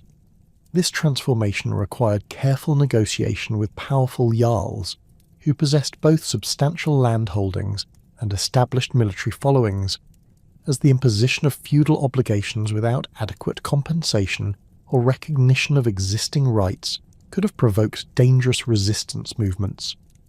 The successful implementation of these new arrangements demonstrated Swein's sophisticated understanding of the political requirements for modernising traditional Scandinavian governmental systems. The development of centralised taxation systems enabled Danish monarchs to maintain professional military forces and administrative personnel without relying on the seasonal campaigns and tribute extraction that had characterised earlier Viking expansion. Archaeological evidence from Danish administrative centres reveals extensive record-keeping systems that tracked agricultural production, commercial activities, and population changes across the kingdom's territories. These bureaucratic innovations, adapted from Frankish and English models but modified to accommodate Scandinavian legal traditions, created the institutional foundations for stable governance that could respond effectively to both internal challenges and external threats.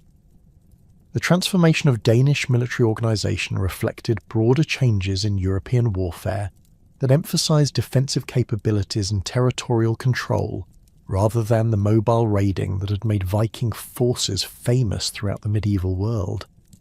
The construction of stone fortifications at strategic locations throughout the kingdom created permanent defensive installations that could withstand prolonged sieges while serving as administrative centres and commercial hubs for surrounding agricultural territories. These fortifications, built using continental European architectural techniques, but incorporating Scandinavian defensive innovations, demonstrated the synthesis of military traditions that characterised the evolving Danish kingdom. The integration of Christian religious institutions into Danish governmental structures created new sources of administrative expertise and diplomatic connections, while providing ideological justification for royal authority that extended beyond traditional Scandinavian concepts of leadership legitimacy. The establishment of bishoprics at major urban centres enabled systematic religious instruction and ceremonial activities that reinforced Christian identity while creating ecclesiastical administrative systems that could coordinate governmental policies across diverse regional populations.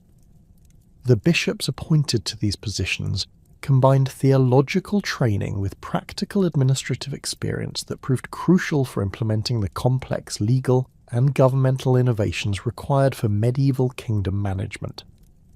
Norwegian political development during this period followed different patterns that reflected both the kingdom's challenging geography and the distinctive character of Norwegian social organisation. The succession of Magnus the Good in 1035 marked the beginning of systematic efforts to consolidate royal authority over the fragmented territories that had experienced decades of civil warfare following the death of Olaf II Haraldsson. Magnus's background as the son of the martyred king provided him with religious legitimacy that complemented his military capabilities, enabling him to appeal to both traditional supporters and Christian converts who viewed his father's canonization as divine endorsement of Norwegian royal authority. The legal innovations implemented during Magnus's reign revealed sophisticated understanding of the requirements for governing Norwegian territories that possessed diverse legal traditions and social structures. The compilation of regional law codes that preserved local customary practices while establishing uniform procedures for royal administration created synthetic legal systems that maintained community autonomy in matters of immediate concern while ensuring consistent application of royal policies across the kingdom's extensive territories. These legal reforms addressed practical issues including inheritance rights, commercial regulations, and military service obligations that reflected both traditional Norwegian social organisation and the administrative requirements of centralised monarchy. The development of Norwegian commercial capabilities during the mid-11th century transformed the kingdom's economic foundations from the subsistence agriculture and seasonal raiding that had characterised earlier periods to systematic exploitation of natural resources and participation in international trading networks. The expansion of timber exports, fish processing, and metalworking created new sources of royal revenue while providing employment opportunities for populations that had previously depended on agricultural production or military service for their livelihoods. This economic diversification enabled Norwegian monarchs to maintain larger military forces and more extensive administrative systems, while reducing dependence on the tribute extraction and territorial conquest that had driven earlier Viking expansion. The establishment of permanent diplomatic relationships with other European kingdoms marked a fundamental shift in Norwegian foreign policy, from the aggressive expansion that had characterised the Viking Age to the defensive alliances and commercial partnerships that defined medieval European international relations. The marriage alliances negotiated between Norwegian royalty and the ruling families of Denmark, England, and the Holy Roman Empire created formal diplomatic connections that provided alternatives to military conflict while ensuring Norwegian participation in the broader European political system. These diplomatic innovations required sophisticated understanding of continental European political traditions and demonstrated the extent to which Norwegian leadership had adapted to changing international circumstances. Swedish political consolidation during this period proved more gradual and complex than the dramatic transformations occurring in Denmark and Norway, reflecting both the kingdom's internal geographic divisions and the persistence of powerful regional elites who maintained substantial autonomy despite nominal royal authority. The reign of Stenkel, beginning around 1060, marked the beginning of systematic efforts to integrate the diverse territories of Svealand and Gotland under unified royal administration, while respecting the traditional legal and cultural distinctions that had characterized Swedish political organization for centuries. The religious transformation of Sweden represented perhaps the most challenging aspect of the kingdom's modernization, as the persistence of the Uppsala temple complex and associated pagan religious practices created ongoing tensions between Christian conversion and traditional cultural identity. The gradual approach to Christianization adopted by Swedish monarchs reflected both practical constraints and sophisticated understanding of the social disruption that could result from forced religious transformation. The preservation of traditional seasonal festivals and ceremonial practices within Christian religious frameworks enabled religious change without eliminating the cultural traditions that maintained community cohesion and political legitimacy. The development of Swedish commercial networks during the late 11th century built upon the kingdom's traditional dominance of eastern trade routes while adapting to changing political circumstances in the Byzantine Empire and the Islamic world. The decline of the Varangian Guard following the Norman conquest of southern Italy and the increasing instability of the Byzantine Empire created new challenges for Swedish merchants who had previously relied on these connections for access to luxury goods and precious metals. The adaptation to these changing circumstances required development of alternative commercial relationships with German merchants, Polish kingdoms, and the emerging Rus principalities that could provide comparable economic opportunities. The cultural and linguistic legacy of the Viking Age extended far beyond the political boundaries of Scandinavian kingdoms to encompass fundamental influences on the development of English, French, Russian, and Irish languages that would persist for centuries after the conclusion of Viking expansion. The systematic settlement of Scandinavian populations throughout these territories had created bilingual communities where Norse and local languages interacted through daily commercial, administrative, and social activities, producing linguistic innovations that reflected the practical requirements of communication across cultural boundaries. The impact on English language development proved particularly extensive and enduring, as the Danish settlements in the Danelaw had introduced thousands of Norse vocabulary items that became permanently integrated into English linguistic structure. These borrowings included not only specialized terms related to maritime activities, warfare, and governmental administration, but also fundamental vocabulary items including pronouns, prepositions, and verb forms that influenced the basic grammatical structure of Middle English. The persistence of these linguistic innovations long after the political integration of Danish territories demonstrated the profound cultural influence of Scandinavian settlement on English society. The legal and governmental institutions established during Viking expansion created lasting influences on European political development that extended far beyond the immediate territories of Scandinavian control. The Thing assemblies that had served as the foundation of Viking Age political organisation provided models for participatory governance that influenced the development of parliamentary institutions in England, Iceland, and other territories where Scandinavian political traditions had taken root. The legal concepts of individual rights, compensation-based dispute resolution, and community participation in judicial proceedings became integrated into broader European legal traditions through the synthetic governmental systems developed in former Viking territories. The preservation of Viking Age historical consciousness through saga literature represented one of the most remarkable achievements of medieval European culture and provided unparalleled insights into the social organisation, religious beliefs, and historical understanding of Scandinavian societies during their period of maximum expansion. The composition of these literary works during the 12th and 13th centuries in Iceland reflected both the preservation of oral historical traditions and the sophisticated literary techniques that had developed through centuries of storytelling and poetic composition. The sagas combined historical accuracy with artistic achievement in ways that created enduring cultural monuments to Viking Age civilization. Archaeological evidence from Viking Age sites throughout Europe continued to reveal new aspects of Scandinavian material culture and social organisation that complemented and sometimes contradicted the literary sources preserved in saga literature. The systematic excavation of trading centres like Hedeby, Birka and York provided detailed information about craft production, commercial activities, and urban organisation that demonstrated the sophisticated economic systems that had supported Viking expansion. The analysis of burial sites, weapon deposits, and domestic artefacts revealed social hierarchies, religious practices, and technological capabilities that illustrated the complexity of Viking Age civilization.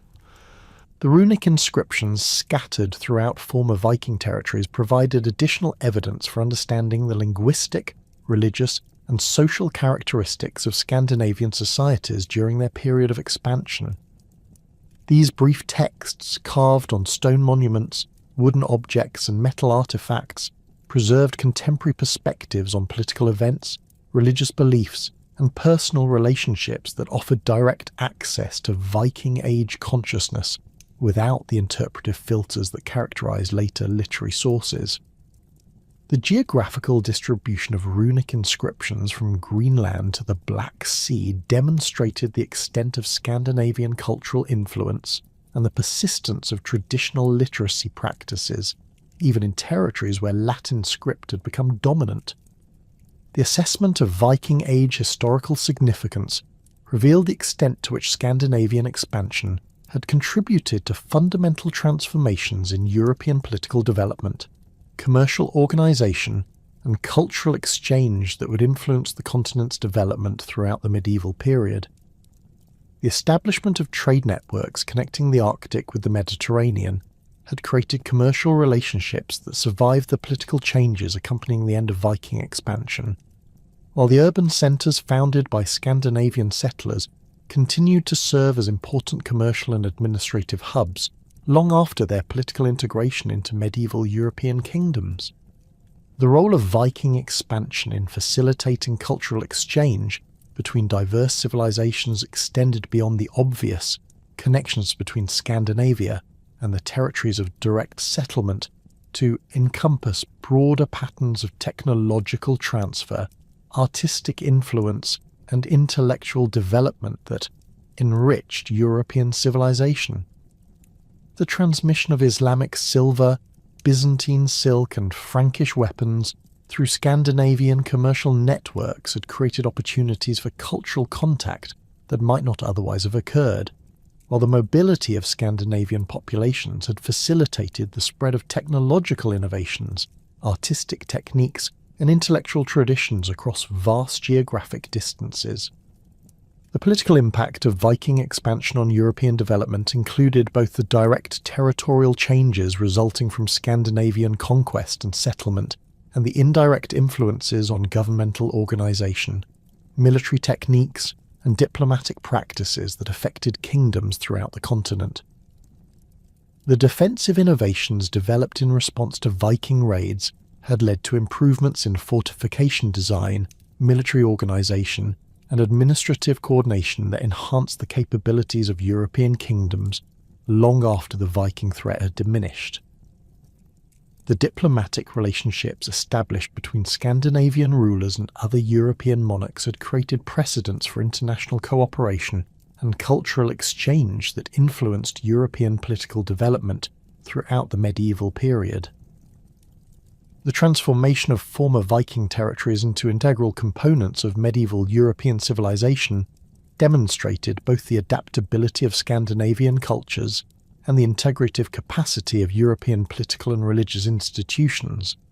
The preservation of distinctive Scandinavian legal traditions, artistic forms, and social practices within Christian governmental frameworks created hybrid cultures that enriched European diversity while contributing to the development of common institutional structures.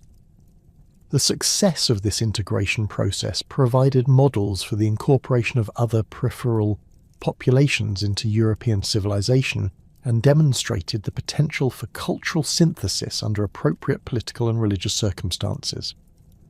The conclusion of the Viking Age around 1100 AD marked not the disappearance of Scandinavian influence on European development, but rather its transformation from a disruptive external force into an integral component of medieval European civilization. The kingdoms of Denmark, Norway, and Sweden had evolved into stable monarchies that participated fully in European political, commercial, and cultural networks, while maintaining distinctive identities rooted in their Viking heritage. The former raiders and conquerors had become merchants, administrators, and knights who contributed their expertise and energy to the continued development of European society. The legacy of the Viking Age, thus, encompassed far more than the dramatic military campaigns and territorial conquests that had initially brought Scandinavian societies to European attention. The 3 centuries of expansion, settlement, and cultural exchange had created lasting influences on European languages, legal systems, commercial networks, and political institutions that would continue to shape continental development long after the longships had disappeared from European waters. The transformation of Viking warriors into medieval Europeans represented one of history's most successful examples of cultural adaptation and integration, demonstrating the capacity for even the most distinctive societies to evolve and contribute to broader civilizational development while preserving elements of their unique heritage.